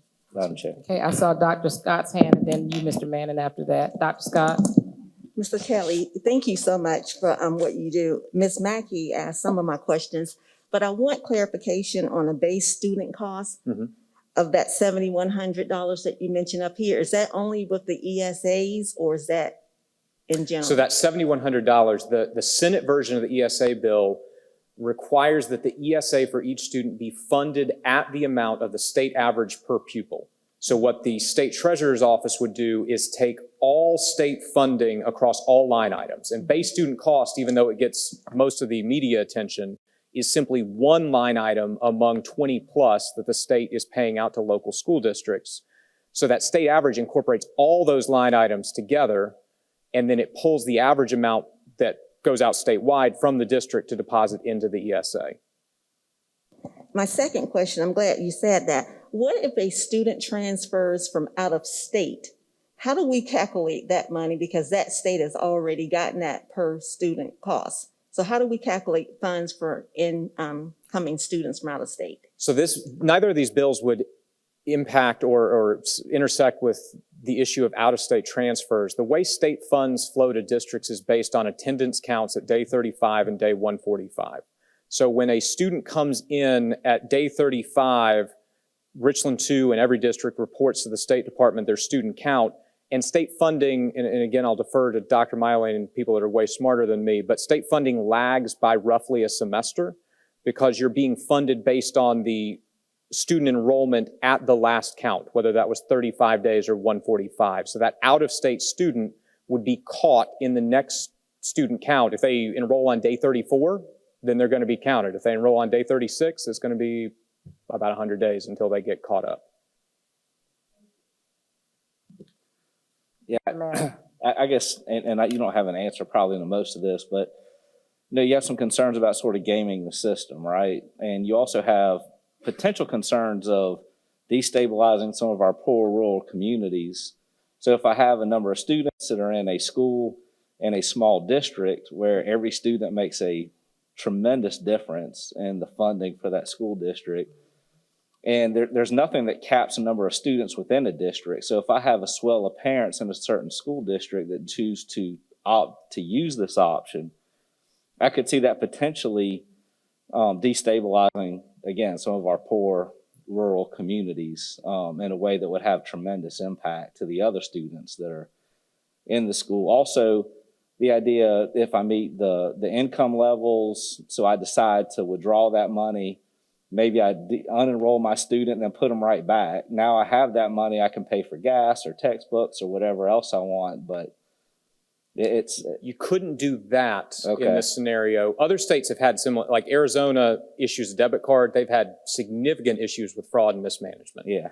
The Senate version of the bill, which is the one that is the more robust one that pulls money back from districts, the money always stays in the state accounting system. It never transfers to possession of the family. Okay. So literally I can go, if my child has an ESA, I can go into the state system, I can select Hammond as my school, and the state system will pay Hammond. But the money never goes into my bank account, nor does it come to me in the form of a debit card or anything of that nature. But it said you could use it for gas and textbooks and you can other use it for things. up to $750 for transportation. Yes. Total. Okay. Yes. So you could potentially withdraw some funds out of that. It just seems like there's a lot of scenarios. I mean, people who are already homeschooling could then, if they're zoned for a school or have the income level, could potentially withdraw funds out of the public system.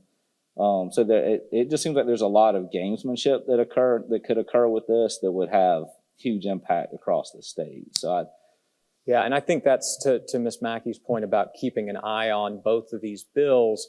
They are changing by the minute.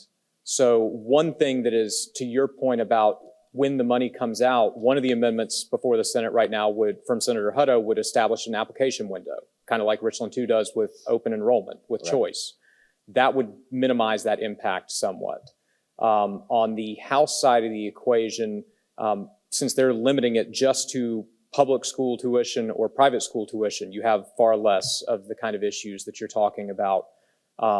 So that's why it's important not only to keep an eye on it, but to speak into those kind of things. Because I'll be frank, the Senate has been highly responsive. To have 5 subcommittee hearings is actually extraordinary. And they've heard a lot of testimony, and the amount of amendments introduced last week will fundamentally change the nature of that bill if those amendments are adopted.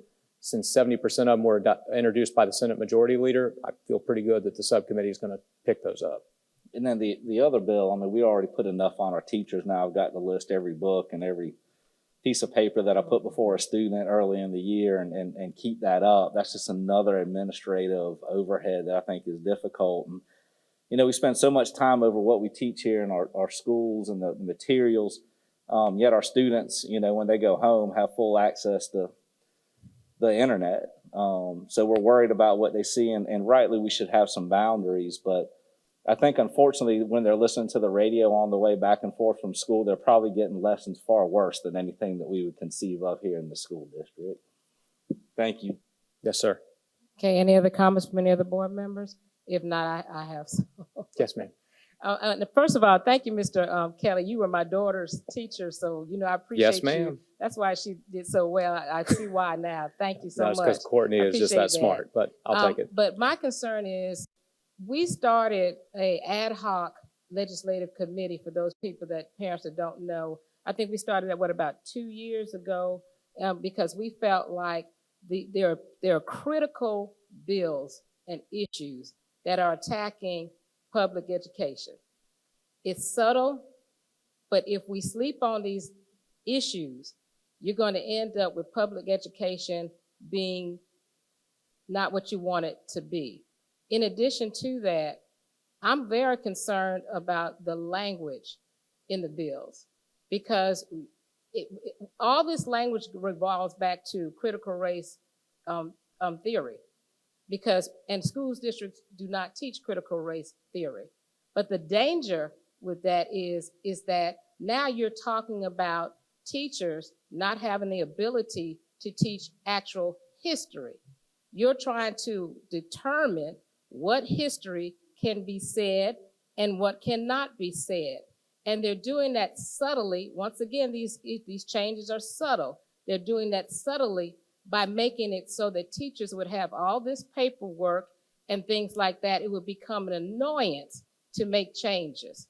So they're going to tie your hands up with that.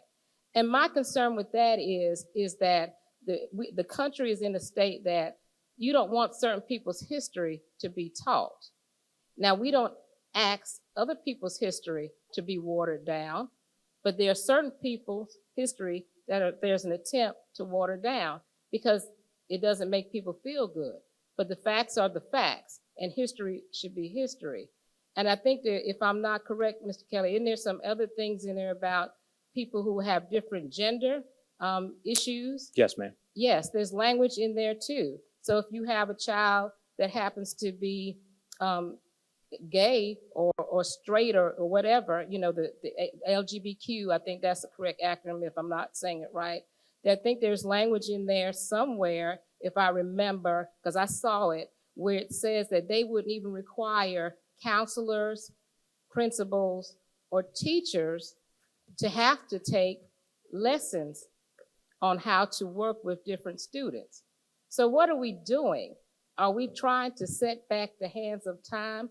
When you talk about a public school education, that's what a public school is supposed to educate everybody. You know, but then you're going to take, the other issue is, then you're going to take $7,000 when the only per pupil allocation for school in the normal setting is $2,000 something, but you're going to give $7,000 away. And then if the student comes back, they're not going to get that money back. So the $7,000 is gone, but now you still have to educate the student that the $7,000 left with. See, again, I'm going to circle back. We started that ad hoc committee, which I chaired and some other people were on, Ms. Mackey, and I believe it was it you, Ms. McFadden? Ms. Fadden, and then Mr. Manning was our other person on that. We started that because these are the kind of bills that are going unnoticed. And as parents, and I'm a grandparent now, but I'm a product of this district, and my children are a product of this district. Y'all need to stay woke. You need to stay woke. There's language in these bills. And don't say don't come to this level and say, hey, what are y'all doing? This is beyond our level. You have House members, you have Senate members that you need to address if you don't agree. Now, if you agree, that's your choice. But I'm just saying, there's critical stuff here, critical. And I just want our community, and I thank Dr. Davis for allowing us to join forces and do this together. There are critical issues.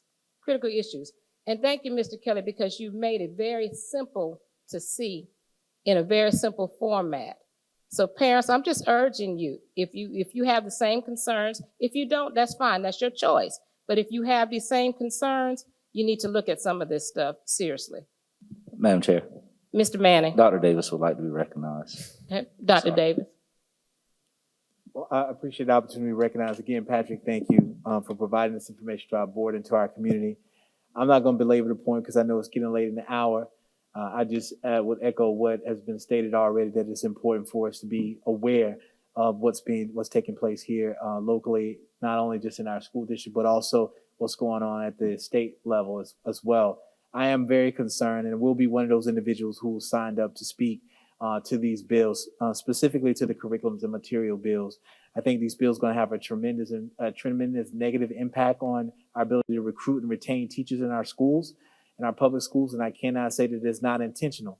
I can't imagine a teacher being able to keep up with every piece of instructional material that he or she may teach in a class. When sometimes teachers come up with instructional material like that, I can't see a master teacher being placed into a position where they have to literally think out every piece of document they have to have, and God forbid if they forget to put it online and then they're turned in and said, oh, you actually did teach us this and it is not on the website, so you violated this policy. Now this teacher has to defend him or herself to be able to do that.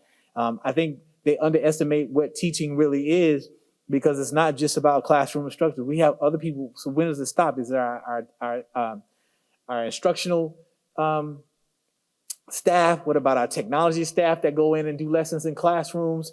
What about when we do PE and literacy, and when we bring in individuals who may be providing workshops for our students? The list is just endless. And I could not imagine a school system being able to keep up with all of that material at a drop of a notice. I do think that we stand on the threshold of a seismic shift in public education in this country. And I think a shift that is only second to Brown versus the Board of Education. And I think we can clearly, if we're not careful, we'll see the past 68 years of progress since Brown versus the Board of Education slowly starting to unravel. If we're not careful, these things are not just happenstance. They are connected to one another, whether it's with the funding, whether it's with things like this. It's almost virtually impossible to cover history without touching on something that may be presented in the 1619 project. Whether you agree with the 1619 project or not, there are things in there, but if you touch on it and you can go to that document, go to that book and see that it was mentioned in the 1619 project, then now you violated this proviso and could be subsequently lose 1% of your EFA funding if you do so, or have a 10-year ban on vouchers. I don't know what those things are going to be, but I think we all should be aware of them. And if we have an opportunity, if there's one thing that we can fight for together, I think this is definitely that thing. And we have the energy and the effort and the individuals who are interested in public education, and Richland too, and all across the state. This is one of those things that we need to really have a fundamentally united front on as it relates to our school system. So again, thank you for the great presentation. Thank you, Madam Chair. Just one thing I'd add, if I may, that 10-year ban at the bottom, just to be clear, that would be a 10-year ban on all state funding to a district in that bill. So it voucherized everything. A district would not be funded by the state for 10 years if you violated one of their prohibitions.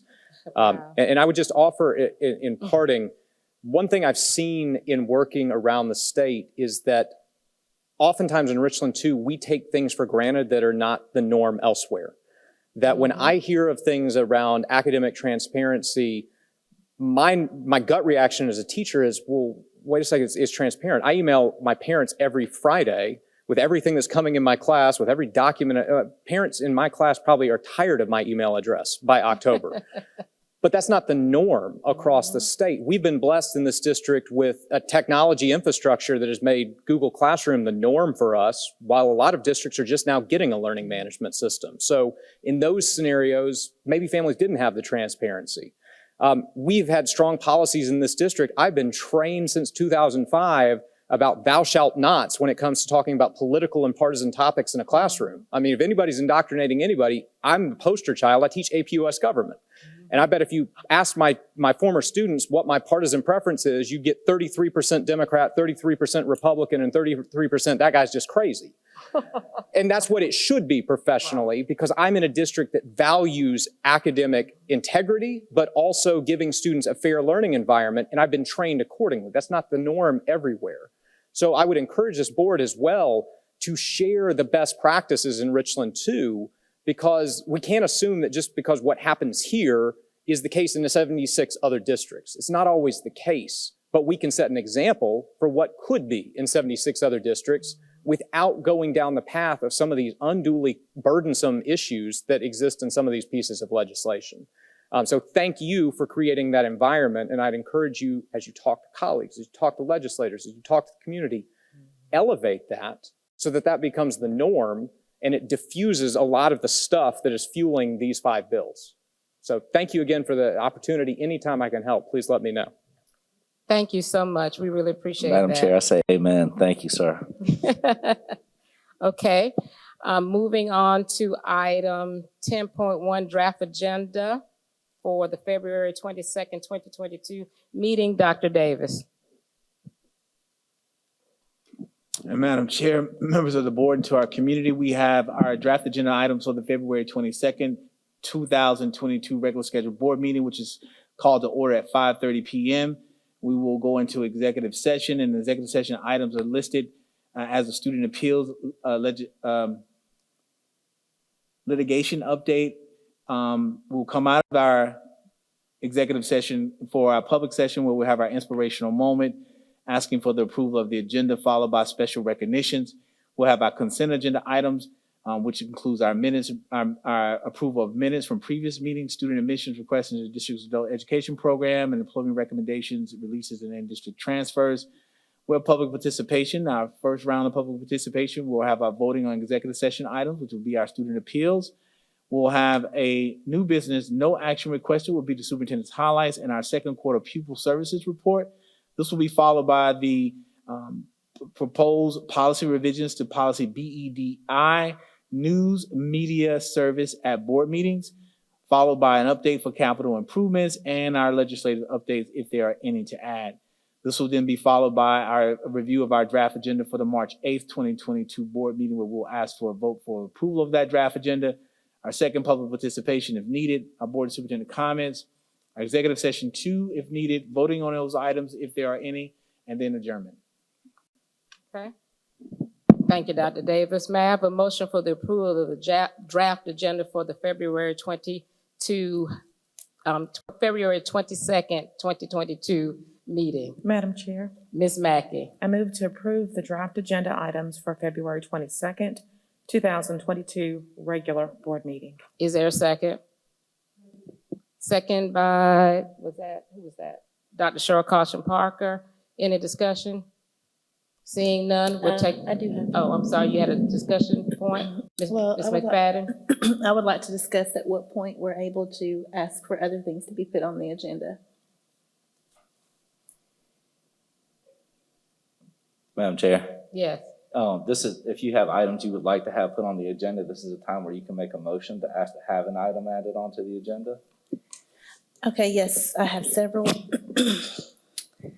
So I would like to make a motion that we add a discussion of the parent resolution to the February 22nd, well, I'll put it like this, to any upcoming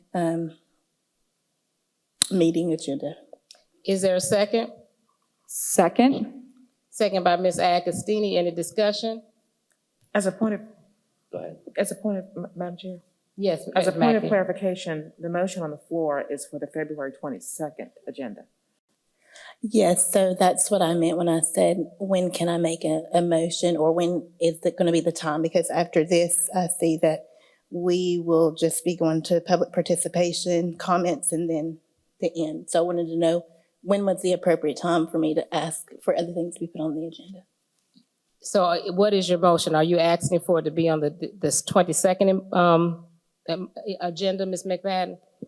I'm asking that it be put on any agenda for within this fiscal year, I guess. These are just some things that I would like to ask that we discuss at some point. And I do have quite a few, if you guys don't mind. Okay. It has been seconded. Any other discussion? Okay, Madam we'll take Chair. the vote on your first amendment. Madam Chair. Mr. Manning. Sorry, I just wanted to make a comment. It's not that I don't support parents being part of their students' education. It's not that I don't support the public bringing items to the board to have added on the agenda.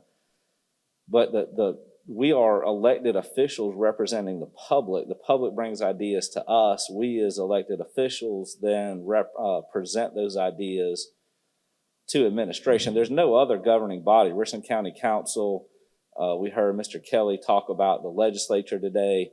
You cannot go to the legislature and present a piece of paper and ask them to put an agenda item on their agenda. Nor can you do that for Richland County Council, for City Council, or any other elected.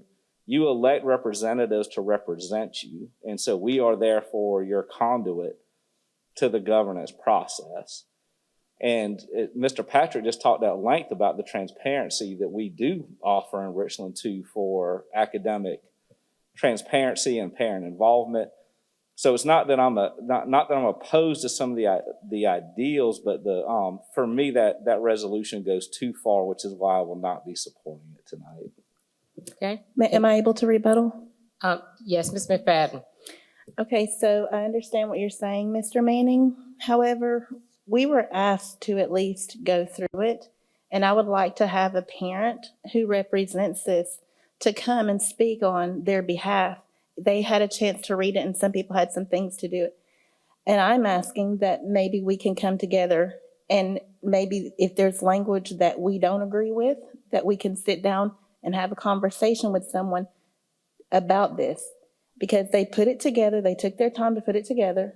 I'm not saying that I agree with everything in here either, but I realize that they are our constituents. And they have come together, and they're asking us just to look at it and have a conversation with them. This will open the door to say, okay, so if you have an issue with this, what exactly are you trying to say? And we can work through this to show we're working with our community. Now, that's just my forte on it. I've been asked to actually do this for them, and I'm not biased in any way. I'm just saying constituents have asked that we look at this, and so I'm just asking on behalf of them. Madam Chair. Ms. Agostini. Thank you. And my computer is locked right now, so I can't pull up the policy, but on the board agenda policy, it does state that the public can ask for us to include something on the agenda if they submit it in time. And they have submitted this information to us before.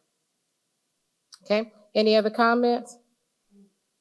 Madam Chair, I guess I'm kind of confused. Dr. Karsha Parker. I don't understand at all what Ms. McFadden is saying. There's nothing specific that you've said that would make me want to vote yes or no or whatever. I guess what I need is something very specific as to what you want to add to the agenda and when.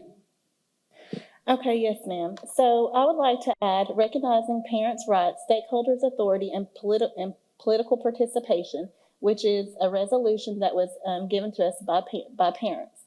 Did we not vote on that? We did not vote on it. We did. I thought we did. There was no vote on it. I think we voted, to me, I mean, and you know, at this stage of life, I know I forget things. But I thought that we voted on whether we wanted to add that or not. We did. No, we did not. And Right. we did not vote to add that on. No, we did not vote on it at all. Right. It was requested to us in an email, and it was never put on our agenda for a vote or discussion. Parents have come and spoke to us at public participation.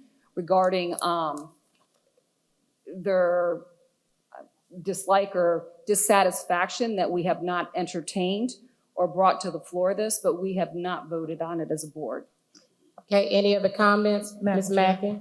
What, just a statement, I will vote up or down. What, as a board member, I field a lot of telephone calls, a lot of emails, a lot of meetings with people, and by virtue of being a parent of graduates in this district and being members of the community, I absolutely interface with our community, with parents, with educators, and I take offense to anyone saying that if I don't do a certain thing that makes them happy, to you know, whatever, that I'm anti-parent or not listening, or we work hard.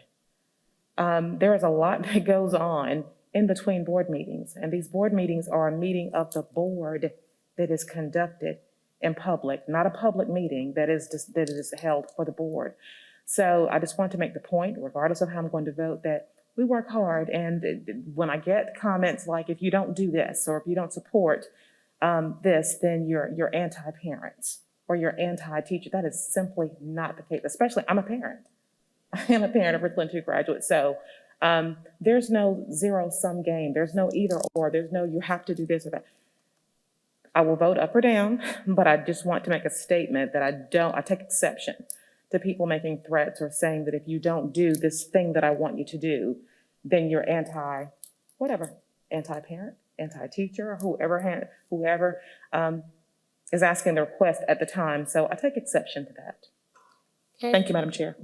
Any other comments before we vote? Okay, let's take the vote.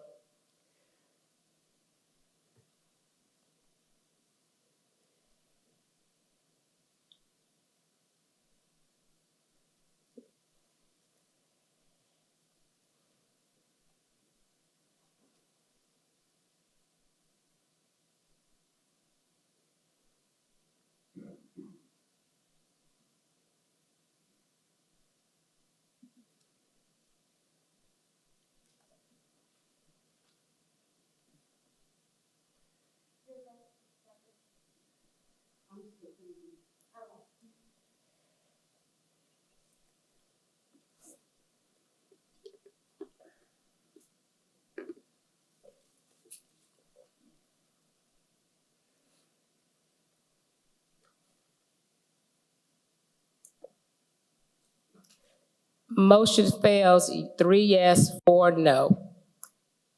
Moving on. Okay, so the next one is an explanation of the new quarantine process. I didn't understand what you said, Ms. McFadden. I guess a report of the new quarantine process, where it has changed from 10 days to 5 days, and how students are going to be, I guess, do their work, turn it in, because we've had some issues. And how do they know if they're on day 7, you know, they can go back, but they're not supposed to go back till day 10. And right now, their parents are in this shift right now. So if we could get, you know, a little bit more explanation on that. So what is your motion? The first meeting in March. I don't have that date pulled up. March the 8th. No, what is your motion? I'm asking you, what is your motion? My motion is for a report on the new quarantine process. Okay. Is there a second? Second. Second by Ms. Agostini. Any discussion? Madam Chair, I've got a question. Madam Chair. Okay, Ms. Mackey first, then you, Dr. Scott. And it's for our superintendent. Do we not get regular updates with regard to our COVID protocols and processes before I determine whether we need to make a special agenda item for that when we're getting regular reports? Just asking for feedback from the We superintendent. typically try to provide you all with updated information as we make changes to our COVID protocols, including that of quarantine in your board briefs, as well as in the Friday updates. In addition to that, we do send that information home to parents in the parent newsletters, to and you in our s'mores publications. And we also, if there's any questions or concerns or any confusions, we ask that the parents contact the school nurse and their school administration for clarification. Also, Dawn McAdams, our district lead nurse, also supports us in that effort.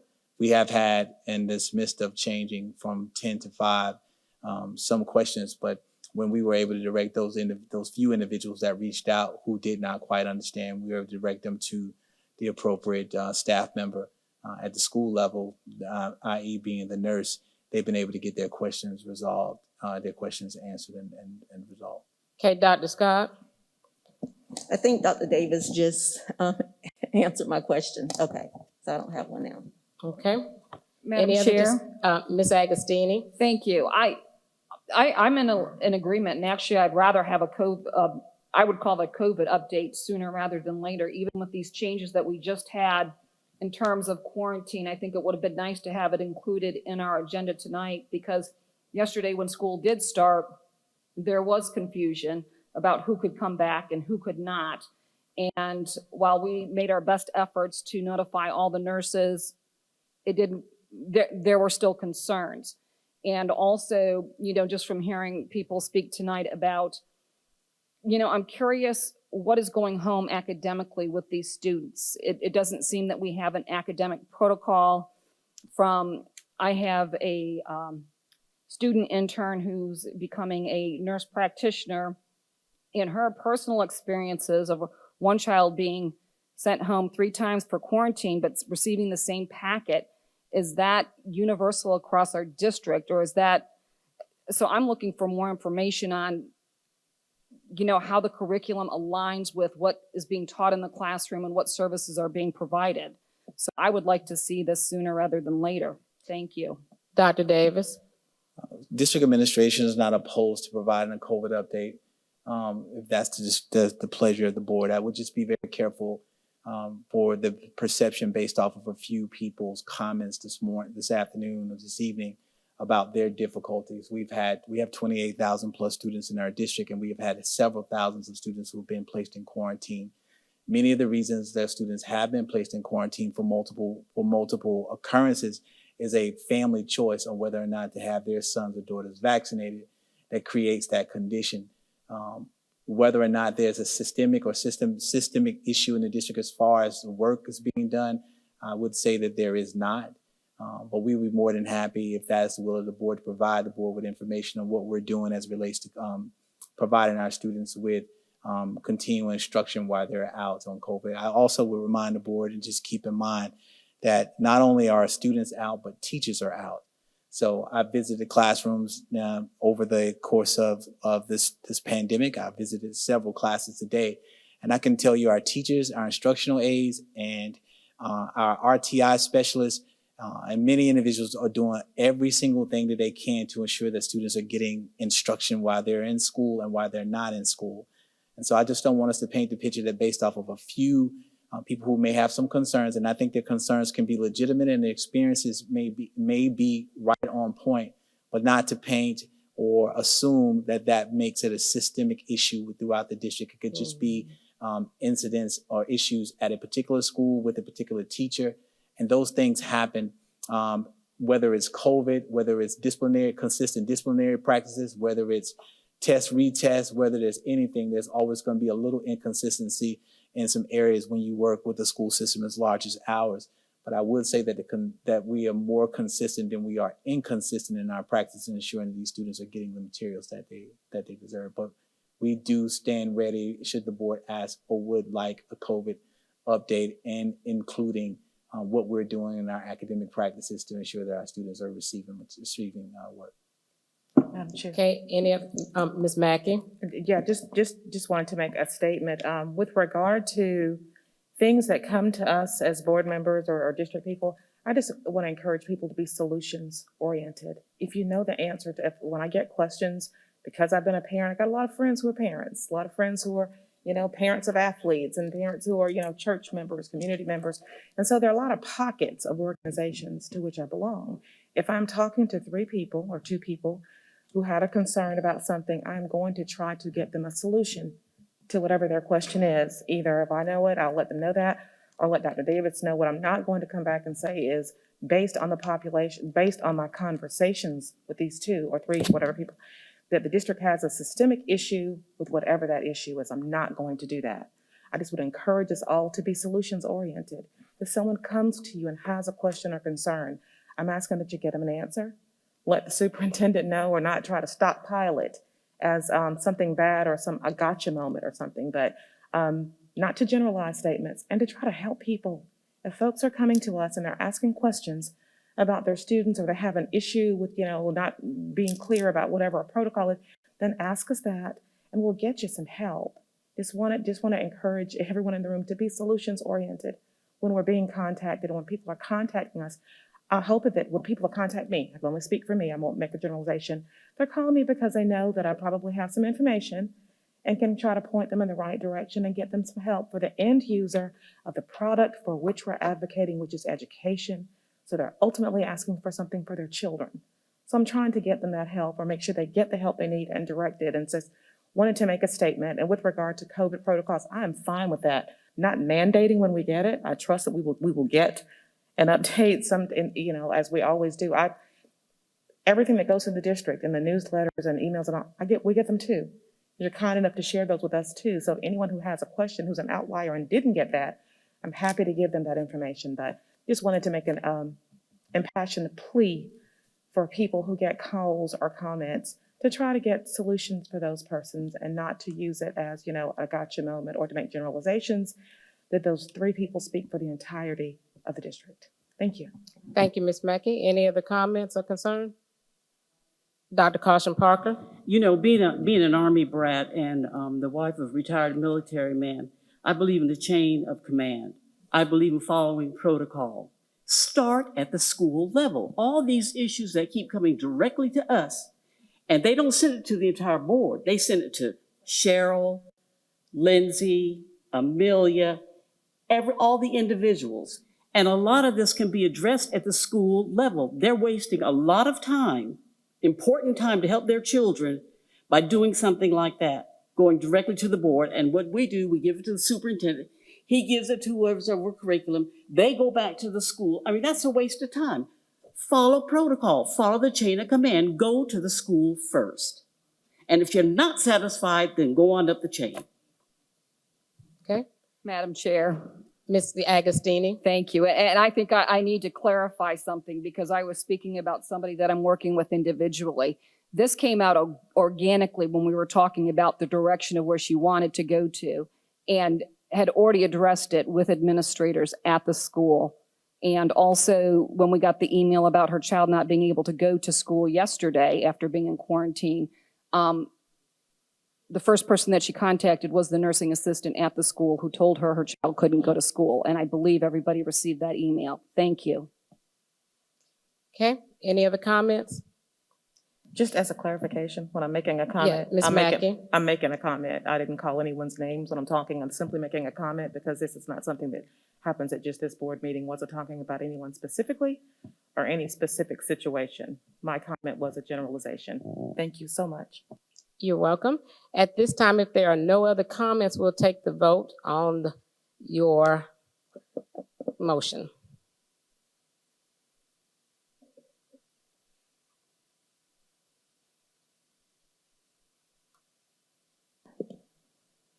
I would like to say that it doesn't have to be at the March 8th meeting. I know that's up there, but I'm That was the open. motion.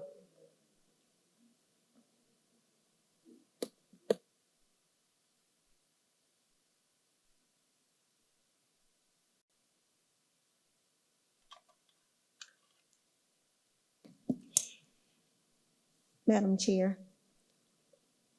Somebody? Yes. Dr. Scott? I think I have a question now, because I'm confused. If we're adding this report to the new quarantine process for the March 8th, it could be changes before that time or after that time. So can we just get the information in the board docket? That's her. We understand, Dr. Scott, but that is her motion, so we're I would voting like on a her report, motion. Not for So would us, you but like for to the change public. your motion to a board docket rather than having it at the March 8th meeting because of the changes. So Point of order. Ms. Agostini? You have already called for the vote, so we need to vote. Ms. Agostini, I believe I just said that. No, that's what I'm saying. I'm agreeing with you. You called the vote, so she can't withdraw or change her motion at this point. I am supporting you. Okay, thank you. Okay.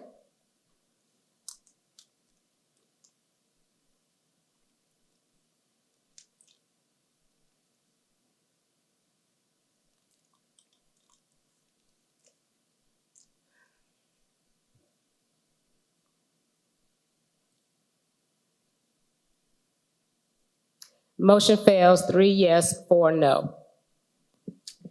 Madam Chair, Mr. Manning? I'm sorry to interject here. If we could ask how many items Ms. McFadden has and how many are related to this next meeting. You said you have a fairly lengthy list. I don't know how many you have. Yes, I do have a fairly lengthy list, and I believe one of our participants said that if it takes all night, then that's what we'll have to do, because that's what we signed up for. Boy, that last training just went out the door. Okay, so the next one is going to be Ms. McFadden, 1 second. Madam Chair, since that motion failed, can't we make a new motion? Y'all, please, can we have some, can we please have some respect for Could we do that? for the governmental process here? I mean, we do have a process in place for motions to be made and put on the floor to add items, but there's a point where this is abused. And I feel like this is the point where we have crossed into abuse of our process. I'm not quite sure what the agenda here is, but I feel like this is no longer productive. This is counterproductive to the business of the board. These items could be sent to the chair and the superintendent for consideration. If they're not items that need to be added to the very next meeting, if there's items that need to be added to the next meeting, I think that's legitimate. But if we're going to have a list of 15, 20 items, that's just an abuse of this process and counterproductive to good business in the district. Madam Chair. Dr. Scott? Yes, back to my question. Since this motion failed and we talked about getting it in a board docket rather than this, can't we make a new motion just to move forward with the board docket rather than a March 8th meeting? Yeah, speak to that. You may speak to Because that, I think Ms. that's what Mackey. we talked about, maybe a board docket rather than a meeting. And therefore, Dr. Davis can just send it to us. Ms. Mackey, you may speak to that. I wanted to speak to that too. One of the things that concerns me is setting policy for things that you want to see done differently. If it's regard to getting information and not just whatever we're doing here, to that point, we can get it in board docs. We can get it by March 8th. Who knows what the COVID protocols will be? Who knows what, things that we're going to have in place. So if it's truly about just getting information, then I'm not in support of having however many motions are remaining just to get information. We can get information at any time. We can get it in an email. We can get it in board docs. If the initiative and the goal is to glean information, then we can get that, other than having however many more motions there are, adding something to what may or may not be the next board meeting. If we want to get information, we are privy to that at any time. Thank you, Madam Chair. Okay, you're welcome. Madam Chair. Ms. McFadden? The purpose of the report is so that everyone can understand what it is. It's not necessarily, for board docs, because parents have it already and, we can access it. But maybe the report is for like an explanation of what exactly it is and how parents are to go about it. Now, I don't mind it not being on March the 8th, but right now parents are dealing with who goes back. And I understand what Cheryl was saying, that they can go to the school. I was just asking for, maybe an explanation so that we are all on the same page, because when someone reads it, they're like, they haven't been able to say, okay, can they go back? When can they go back? What do they need to do? So my intent was just for someone, whoever created it possibly, to come and say to the community, to us all, this is what we mean, and to dissect it, because parents still aren't understanding. Okay. And Mr. Manning, just to your take, that was a joke. That was just trying to say, well, it's a lot to kind of break it up that everyone is on edge, and it seemed like it was offensive. So I recant that. But I was saying it because it was mentioned at the retreat and here, but I wasn't trying to be disrespectful. And it's not 15 things on there. I mean, I wouldn't do that. I would not just sit here all night. But there are some things. Well, then, Ms. McFadden, can you tell us how long the list is? Yes. Okay. It's 1, 2, 3, 4, and those 4 are. I'll tell you. One of them was for the committees that we talked about that maybe we should do. And then addressing the issues with fights in school. And that would just be a simple report on that. The other one is a special called board meeting, actually 2 special called board meetings that I would like to address. Okay, Ms. McFadden, so this motion has failed. Okay. So we're gonna go on to your next motion, or either are you going to allow these items that you have concerns about to be placed in a board doc so we don't have to go through each motion here tonight? So I'm deferring that to you because it's your right if you want to make motions on each thing, but we're asking, I think the general consensus from what I'm ascertaining is that it may be more prudent for you to put them in a board doc, and then your questions can be answered. And then after that, if your questions are still not answered from the board doc, maybe you can revisit another motion at another time. Was that something that you're amenable to? Okay, yes, ma'am. But there's 2 of them, the special called board meetings, I would like a vote for that. And then the gun violence issue, that can go into a board doc. That's just general information for us. And then the other one is the committees that I would like to see if we could possibly do. So I don't know if we could do that in a board doc or not. That could be a discussion that we hold later for that, because we have to decide. To just say committees, that's very generic. So maybe that's something that we could talk about. So what are your other 2 pertinent motions that you would like to make tonight? Okay, so I know that one of them is a special called board meeting about the concerns or the incident that happened on January the 25th. So I'd like to make a motion that the board chair call a special called board meeting of the events from January 25th, just for the knowledge of board members. Everything that we have got is basically been from the news, things like that. We did get a couple of reports. I not know exactly how much I can say, but I would like to have a conversation with my board members about the incident that happened on that night, because we haven't had an opportunity to discuss it. I'm not saying that anything needs to be done, but I think amongst us as a board, because it deals with our district, that we should at least have some type of conversation about it. Okay. So that is my motion. Is there a second to? Second. What's your state? Okay, so seconded by Ms. Agostini. Any discussion? Madam Chair. Ms. Agostini. Thank you, yes. And I would like to, I thank Ms. McFadden for making that motion. Yesterday, I had one of our constituents call me and speak to me for well over an hour, very concerned with this group airing their dirty laundry. And I could tell from our conversation, I don't want to, we're told not to take sides, but she wasn't a fan of mine and she was very upset about it. But I did let her know that 3 of us had requested a special called board meeting, and I had hoped that last week we would have had one. So perhaps it would have prevented some of us from feeling the need to go on the news channels. And if we had worked together as a board to have a discussion, maybe we would have found some common ground in taking action. So I think it is a good idea, especially after our meeting that we had last week, talking about conflict, that we get together as a board and discuss what the events that took place on January 25th. Dr. Caution Parker.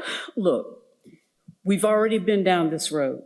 We know exactly why they want to have, or a special call meeting is being requested to discuss the superintendent and his wife. Now that's exactly what it is, and I'm not for it. I'm not for it. 3 of you are, 4 of us are not. I shouldn't say 3, 2 that I know distinctly of, and the others not. If we're going to sit up here and talk about that and dissect it, and Sheriff Lott has told us that everything was fine, no law was broken, nobody was arrested, nobody was taken to jail, I think we're okay. But if you want to talk about it, then it needs to be an executive session and not in public. That's what I meant. And not in public. That's the But request. no, I really believe that that's all this is a getcha kind of activity that some members of the board want to have, and I am not for it. Ms. Parker, It's Dr. Parker. What? Dr. Parker. So. Dr. Cheryl Caution Parker. So I wanted it, that's what I was saying, I wanted it just to be with the board. I didn't want it to be public. That's what I reiterated, that it was just the board, Dr. Davis, if he needs to be in there, that's fine. But I just wanted a conversation so that there is a fine line, because everything we're getting. We were all here.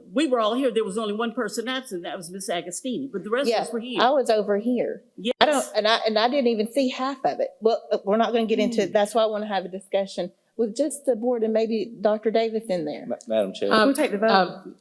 A little order, please. That's my motion. Okay, a little order, please. Mr. Manning.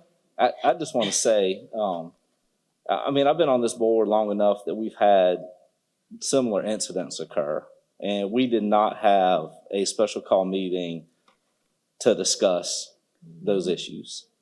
And so I just want to be fair, and I want, in interest of fairness, I am not in support of having a meeting on this issue either. Okay, any other discussion? Yes, Madam Chair. Ms. Agostini? As we're discussing the issue of fairness, I look at policy GBEB, staff conduct, and gratefully there were no criminal charges and the solicitor has dropped the investigation. My concern is us being inconsistent in implementing policy, and we heard Mr. Gale talk about we formulate the policies, we must adhere to them. He spoke about that in public session, and one of our board members said that at our meeting. The board not having a discussion, going behind closed doors, I would say without the superintendent would be the best way for us to talk about how we're going to get through this. Thank you. Question, Madam Chair. Miss Mackey. I'm not sure what the initiative is. You sit and I'm trying not to address the elephant in the room, but here it is. Do you pick and choose whose behavior you don't like? Do you pick and choose? Because when there were atrocities a million times worse, no one said a thing. So picking and choosing what you do and do not like is the elephant in the room. It's alarming to pick and choose. That is my statement. And then for what? I want to know what the bottom line is. If we are, oh, bless your heart. But if we are talking about educating students at the end of the day, just trying to figure out what a conversation about this has to do with that. No further questions, Madam Chair. Okay. All right, any other discussion? Okay, I'm gonna weigh in on this just a little bit personally. The issue that occurred has been dismissed with no charges. There's nothing else I think that needs to be addressed with that. As it has been said, there were other incidents that had charges. We didn't do that for that. And I don't see why we need to do that for this. At the end of the day, this is some of the things that we talked about in the retreat. This feels like a got you kind of moment. Why would we set the district up for liability for a situation that didn't go any further? This would be as if we had another situation that people wanted to jump on and they found out it was false also. So we are in dangerous ground here. This is exactly why we had to have a retreat, because it's too much of this. This kind of things have nothing to do with children. Nothing to do with the teachers that are breaking their backs at that school. The cafeteria workers and the bus drivers who are, it has nothing to do with that. I'm a 35-year educator, and this to me is ridiculous. This is enough of this. There are no charges. There's nothing to be said, but you didn't get what some people wanted. So as far as I'm concerned, it's a dead issue. But we can take a vote because that's your right as a board member to put it up there if that's what you so choose to do. And it's all right as other board members to agree or disagree with you and let the board speak for itself. I'm ready to call the vote.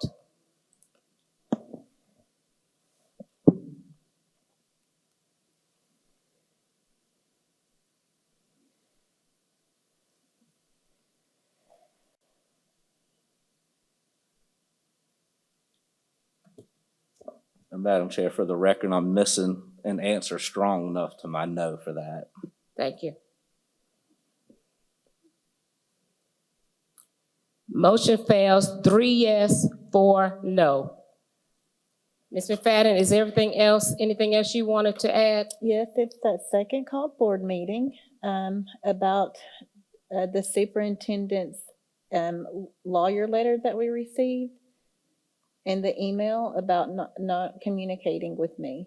Ms. McFadden, I will remind confidential? you that that is a Confidential, yes. confidential legal issue that the board has no governance over that particular issue. So I don't think your motion would be valid. Your motion has to be something that the board has governance over. That's a private issue that you are having with the superintendent. The board doesn't have any governance over that. And I would remind you that that was confidential information inclusive of that.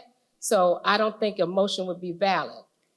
That's my opinion. I understand that. However, it's difficult for me to communicate with staff because I'm not allowed to communicate with him.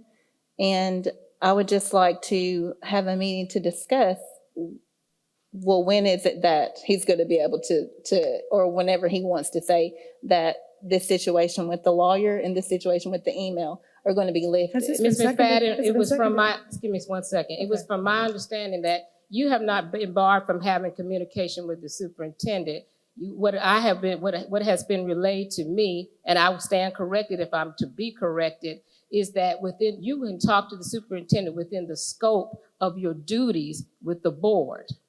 Other than out of the scope of your duties with the board, then that's where the line lies because of the legal issue. If that is not correct. That is incorrect because that would insinuate that we were having discussions that were not in line with the board. I understand. Let me ask Dr. Davis, is that correct? At this time, I'll refrain from comment. Okay, I understand. Okay, but at the end of the day, I'm gonna go back to what I originally just said. The board, that is a private issue that you are having that is not within the scope of the board to govern at this time. And it is a legal issue with confidentiality, and we do not wish to get the district sued because you are having a personal issue. That from the lawyer was sent to the entire board. Because the board will eventually have to hear it, Ms. McFadden, but it is a legal issue if it gets that far. I don't think the board, at this time, the board has no governance over that. If you still want to make your motion, you can, but I don't believe it's a valid motion. That's my take. Okay, so you're saying that the board doesn't have anything to do with that? I'm saying you can make your question. motion. You can make your motion. I don't feel it's a valid motion. We'll let the votes decide whether they think it's a valid motion or not.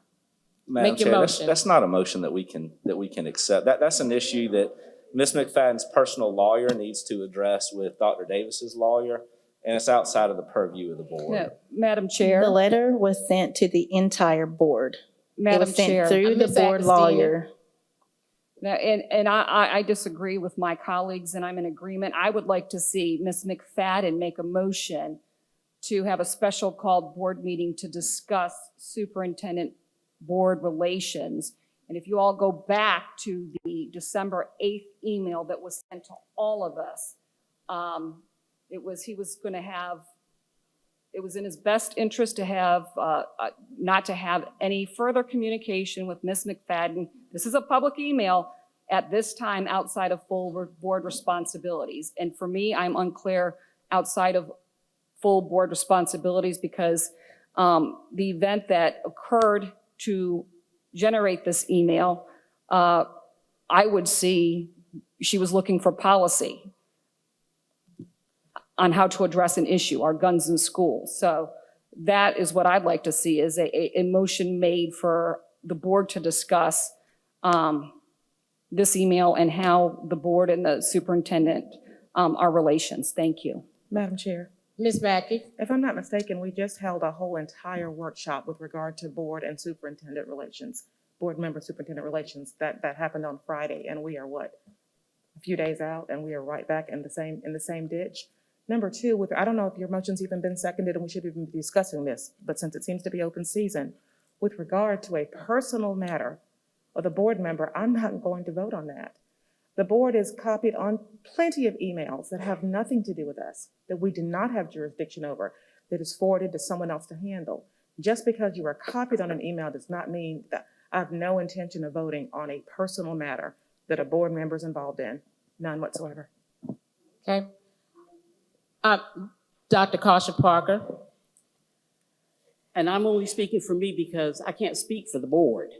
I'm only speaking for me, in my opinion. This is a gotcha opportunity that you want to have and drag the rest of us in it. And I refuse to be a party to it. This is between you and Dr. Davis and his legal representation and your legal representation. I'm sorry that you feel that way, Well, Dr. I'm glad you are. I'm glad you are. But you need to think through things. You need to think through this very carefully, Ms. McFadden, very carefully, because I consider this harassment. Well, you're constantly after us about it. I consider this harassment. You need to think about it very carefully. I would encourage you to. I ask that you do that. Just think about it. But I consider that a threat. So what I was saying was, all I was trying to do was get help for the TikTok things that were coming through. That's all I was doing. The threats that we knew were coming through in the gun violence. So it's not like I was doing any evil intent or anything like that by what it made up. Ms. McFadden, you're a little out of order right now. So okay, I apologize. And so I will just go ahead, and since you don't think it's worth making a motion over or even putting it up there for us to vote, then we don't have to. So I'll go on to the gun vote. Madam Chair, if I could. Ms. Mackey? You have said a million times that we need to tread lightly with regard to matters of litigation. With regard to this incident, there were other people there. There are different accounts of what happened. The reason this whatever is confidential is for a reason. So I would be careful of board members sharing what they say happened when there were other people there as well. I would strongly encourage the board to refrain from this litigious matter. I don't have to worry about what I say because what I say is truth, and I don't have to defend it because it is the truth. So, I mean, I understand what you're saying, to tread lightly because of litigation issues and things like that. But what I will say is that what I'm saying is the truth. I went to go get help. Madam Chair, Ms. McFadden, we're not going to try that right now. Okay, do you have anything else, Ms. McFadden? No, but I will withdraw my motion, and I'll go on to say the gun violence issue. If we could get a report, not just on gun violence, but the different levels of threat in our schools that are happening. And I don't know how much I can say now, but I'm saying it can be a board doc type of situation. Okay. And I think that we have I guess it's legal. Lindsay had asked for the legal things that we are doing that we should get an update next meeting, correct? Yes. Okay. So yes, for that. And since, I mean, I don't want to belabor the time, but for the committees, I was asking, maybe we could get a parent board committee. I know that Dr. Davis has his parent advisory committee, but I don't know that we're allowed to go to those.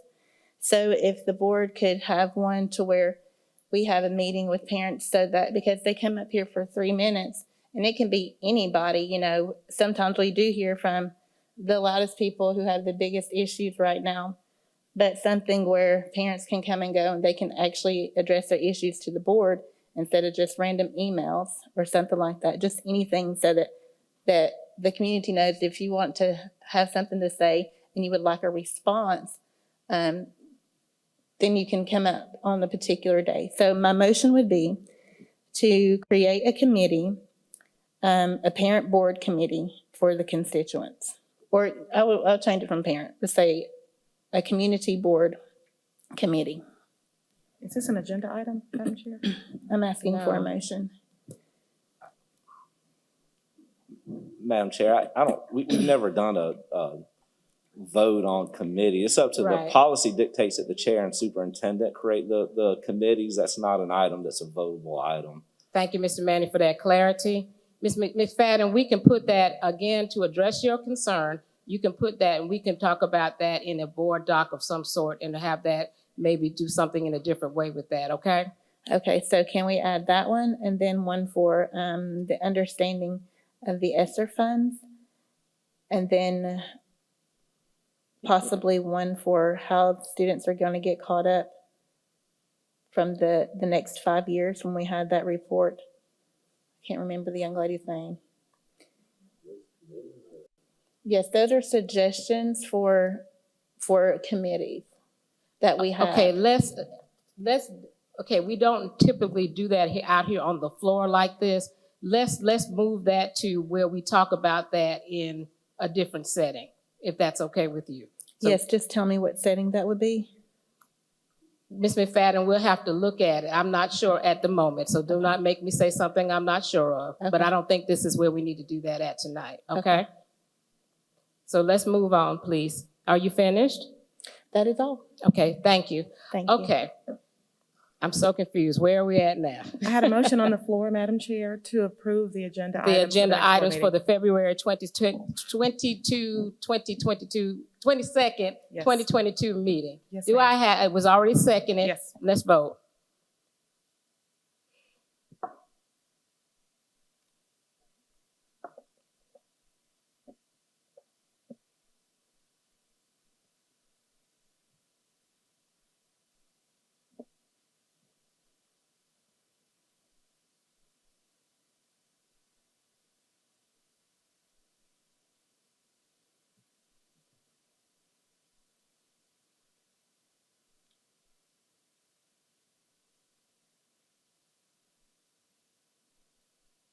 Motion passes 6 yes, 1 no.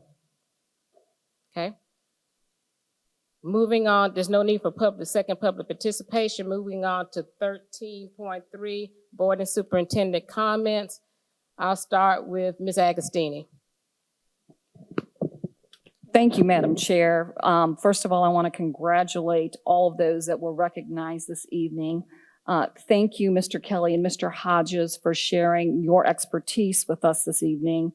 And finally, thank you to all of you who came tonight, and for those especially who stayed tonight for your public participation. Thanks for coming out. Okay. Ms. McFadden. Thank you all. Have a good night. Okay. Dr. Cheryl Caution Parker. Okay, first I'd like to congratulate you, Dr. Davis, on your award this evening that you shared with us. And I also want to thank you for the wonderful highlights. As a district, we have so many good things going on in our district and that we need to be very proud of and very thankful for, in spite of roadblocks put in the way. In spite of all of that, a lot of good things are going on in Richland too. And I appreciate all of you being out here this evening. I hope you come back. I also want to say kudos to Dr. Miley and team for the great financial report. As usual, Richland 2 comes out on top with that. And of course, we have a lot of questions about finance, but we always come out on top. Appreciate that. And thank you, Patrick Kelly. Is he still here? Patrick Kelly and I go way back. Thank you so much for the legislative report. And I do believe that there has to be some way that we get this information, especially with curriculum and instruction, out to all of the teachers, all of our employees here in the school district, because this is going to impact, if this goes through, if this junk goes through, it's going to impact everybody and it's going to impact children. And that's what we're all about, or supposed to be about, the bottom line, kids. It's going to impact kids. So that's my 2 cents worth. Thank you. Okay, Dr. Scott. I'd like to say thank you to Dr. Miley and his team for the financial audit. I'm very excited about that, so I hope you guys can find some more money. We can maybe give another bonus to our full-time teachers and faculty and staff. I know they could actually use that during this time. So thank you for being financially sound. I also want to say thank you to Mr. Kelly. He's always so awesome when he comes to speak before us. Thank you for the detailed information. It's a very serious matter with these bills that Mr. Kelly mentioned to us. And I'm going to encourage teachers and parents and even students, get involved and write letters to your House members and to your senators and let them know that we stand for public education and we can't let them take that away from us. And again, thank you for all of those who came out and who even spoke tonight. Thank you. And everyone, have a great night. Okay, Mr. Manning. Thank you, Madam Chair. I do want to make the public aware. I feel like there's an effort right now to state that this is not a safe district. We've heard the word gun violence and fights and threats. We've heard those words a lot, and it's just a tip of the iceberg of the emails that we're receiving from a very small few community members who seem to find more problems than answers. This is serious. We take it very serious. We as a school district just secured another grant for 10 officers in our schools, not because we're having issues, it's to prevent issues. And the sheriff has said that there, knock on wood, has not been a school shooting in a school where there's been a resource officer. We, Richland County, the sheriff's department, I reached out on a couple of the issues that have come to us from Sheriff Lott, and I said, hey, I'm hearing there's issues at X school. And he clearly communicated back, there is not a problem at X school. There were a few small fights, they were addressed. Y'all kids have been fighting in school since forever. I mean, but this is a safe district, and I want to make sure that parents aren't coming to these meetings somehow believing that their child is at risk for attending a Richland School District 2 school. That is not the case. I think this is, again, another effort to undermine administration, undermine public education, which we just heard from Mr. Kelly seems to be a resounding theme. And so your students are safe in our schools. We do take these things very seriously. We address the issues as they come up. You saw a lot of denies for students tonight. The ones that create issues are being addressed appropriately when things do happen. So I just don't want there to be this resounding idea. Again, we seem to have some folks that want to concentrate on a few issues. In a district, as Dr. Davis said, our size, we have problems. I mean, we're a fifth largest school district in the state with 28,000 kids. There are things going on with teachers every day, but that is not the norm in this district. The norm is all the amazing things that the superintendent mentioned, the transparency that Mr. Kelly mentioned, the attentiveness that we've heard from so many of our staff members to finance and all the way through. And that's where I intend to focus, not let our eyes off the other issues. But clearly, Dr. Davis, I support you. I support the work that this board is doing. I support the administration, that all these emails that we get every day constantly that staff is having to be redirected to address rather than address the issues within the school district that they need to address. Just know that you do have support from this board, from the majority of the board, and you will continue to have that support. So thank you very much. Thank you to the folks that came out to speak today. I hope this was an eye-opener as to some of the issues that we're trying to address while we were running the school district. Thank you very much. Okay, Ms. Mackey. As I'm sitting here and I'm thinking about keeping the main thing, I'm thinking about a quote by Dr. Martin Luther King Jr. Darkness cannot drive out darkness. Only light can do that. Hate cannot drive out hate. Only love can do that. Whether you're showing love to the end users of the product for which we're advocating, which is education in this district, whether you are a parent, whether you're showing love by trying to encourage your students or trying to support them, if your only level of engagement is dropping them off at an after-school program in which they're flourishing, thank you for that. For the teachers, our superintendent who shows love through excellence with yet another award, our principals, our teachers, every employee in this district, our administration, just by doing your job and doing it in excellence. Not perfect, because nobody up here is perfect and can lay fingers at anyone else or be disparaging or demeaning to anyone else who's not up here. But to everything that you do, which is your attachment to the students in this district to show love in what you do, I appreciate you. I pray that you all stay safe. Have a good evening. Bless you all. Dr. Davis. Let's just take a minute to just say thank you to the individuals who came out today. It's sometimes it's difficult to sit in the seat and receive direct comments towards you. I think anyone would struggle with those things at time. And for months and months, that has basically been the case. With little, I think, people stamping up to talk about the positive things that have been taking place in the district, including the work that the board is doing, not just the things that this office does as the superintendent and my administrative staff. But I am so thankful and touched that individuals took the time out their day and evening to do that. It's often sometimes being in leadership roles, you have to make really tough decisions, and you can't accept this role if you don't understand that you're going to make decisions that people are not going to like. And you cannot be a wishy-washy leader and go with the last person who has your ear, or who speaks the language that you think you speak when you're supposed to be speaking a language for a lot, many other students. And so it gives me great joy and excitement and a sense of hope that our district can continue to move forward in a premier way. It's good because when you show data a couple weeks ago, when we talked about how well we closed, what we were doing to close the achievement gap, it got no play. It didn't get retweeted.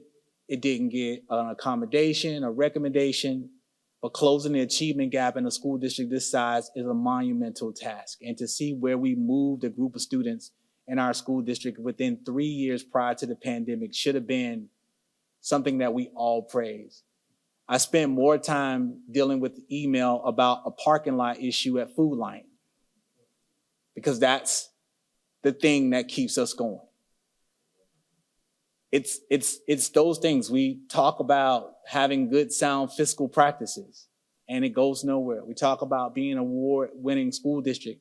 It goes nowhere because we're enthralled and drowned in things. But I wanted to just, I've thought about this and been challenging myself to not talking myself out of saying this for many months, multiple months. Because I realize and I understand where this is really coming from and what this is really about. It's really about the direction that the school district is going. And many are not comfortable with the idea, the direction the school district is going when we talk about being inclusive and we're talking about opportunities and closing opportunity gaps. I received an email today about dumbing down the education of our school district because we want to give students an opportunity to be able to retake tests and not fail a student. I hear these types of things and I'm thinking, when and how have we ever, any educator in this school district ever thought about dumbing down the rigorous academic standards that we have all come to know as being Richland School District 2? But it's not about the rigorous, it's not about an opportunity, it's about who gets the opportunity. That's the problem. And so they can't say that out directly, but there's got to come a time where we got to start calling it what it is. So if I'm in my last time or tenure of this school district as leader, then we need to start being honest about calling things what it is. And since it's Black History Month, I'm going to lead you with this, that Mayor McCall Bethune said that if we accept and acquiesce in the face of discrimination, we accept the responsibility ourselves and allow those responsible to save their conscience by believing that they have our acceptance and concurrence. We should therefore protest openly everything that smacks of discrimination and slander. So our mission and our vision must not be subject to hate and fear-driven motives that are based in deep-rooted personal beliefs about what and who is worthy of premier educational experience in this district. There is no room for pretending, no room for pretentiousness or distractions or personal motives. In order to do the work that is required for our students, we must be courageously aligned for equity, equality, diversity, and inclusion for all students. It is demanded. We must always start and finish with kids first. We got to stop saying it and we got to start showing it. So ask yourself, I ask myself, I'm asking you as parents. I'm asking my team, my staff. Ask yourself, how far are you willing to go for all children, for each and every student? We should all be willing to stand and go to the end and stand in opposition of all people who oppose and challenge the tenets of diversity and inclusion and equity and equality and opportunity, who are not champions for all students and whose sole mission is to prevent the collective success of our chief priority, our students. If we can't advocate for all, then we are saying that it is okay to leave the least of us behind. And most of us, our faith won't even allow us to do that. Doesn't teach us that. I was always taught that the least among us is the greatest.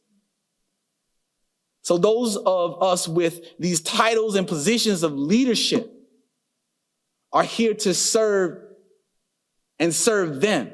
So if we have titles and positions of leadership, it's not about suppressing or oppressing people, it's about serving people. So when we are done with our work, should speak for itself.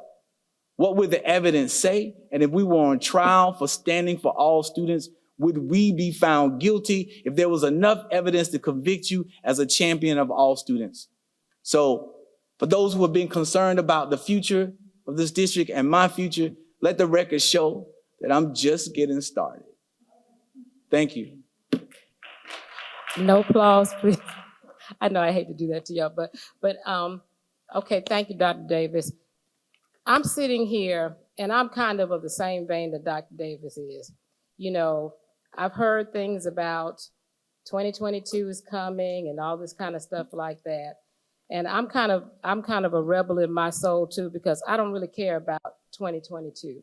What I care about is sitting on this board right now, doing the things that I think are right.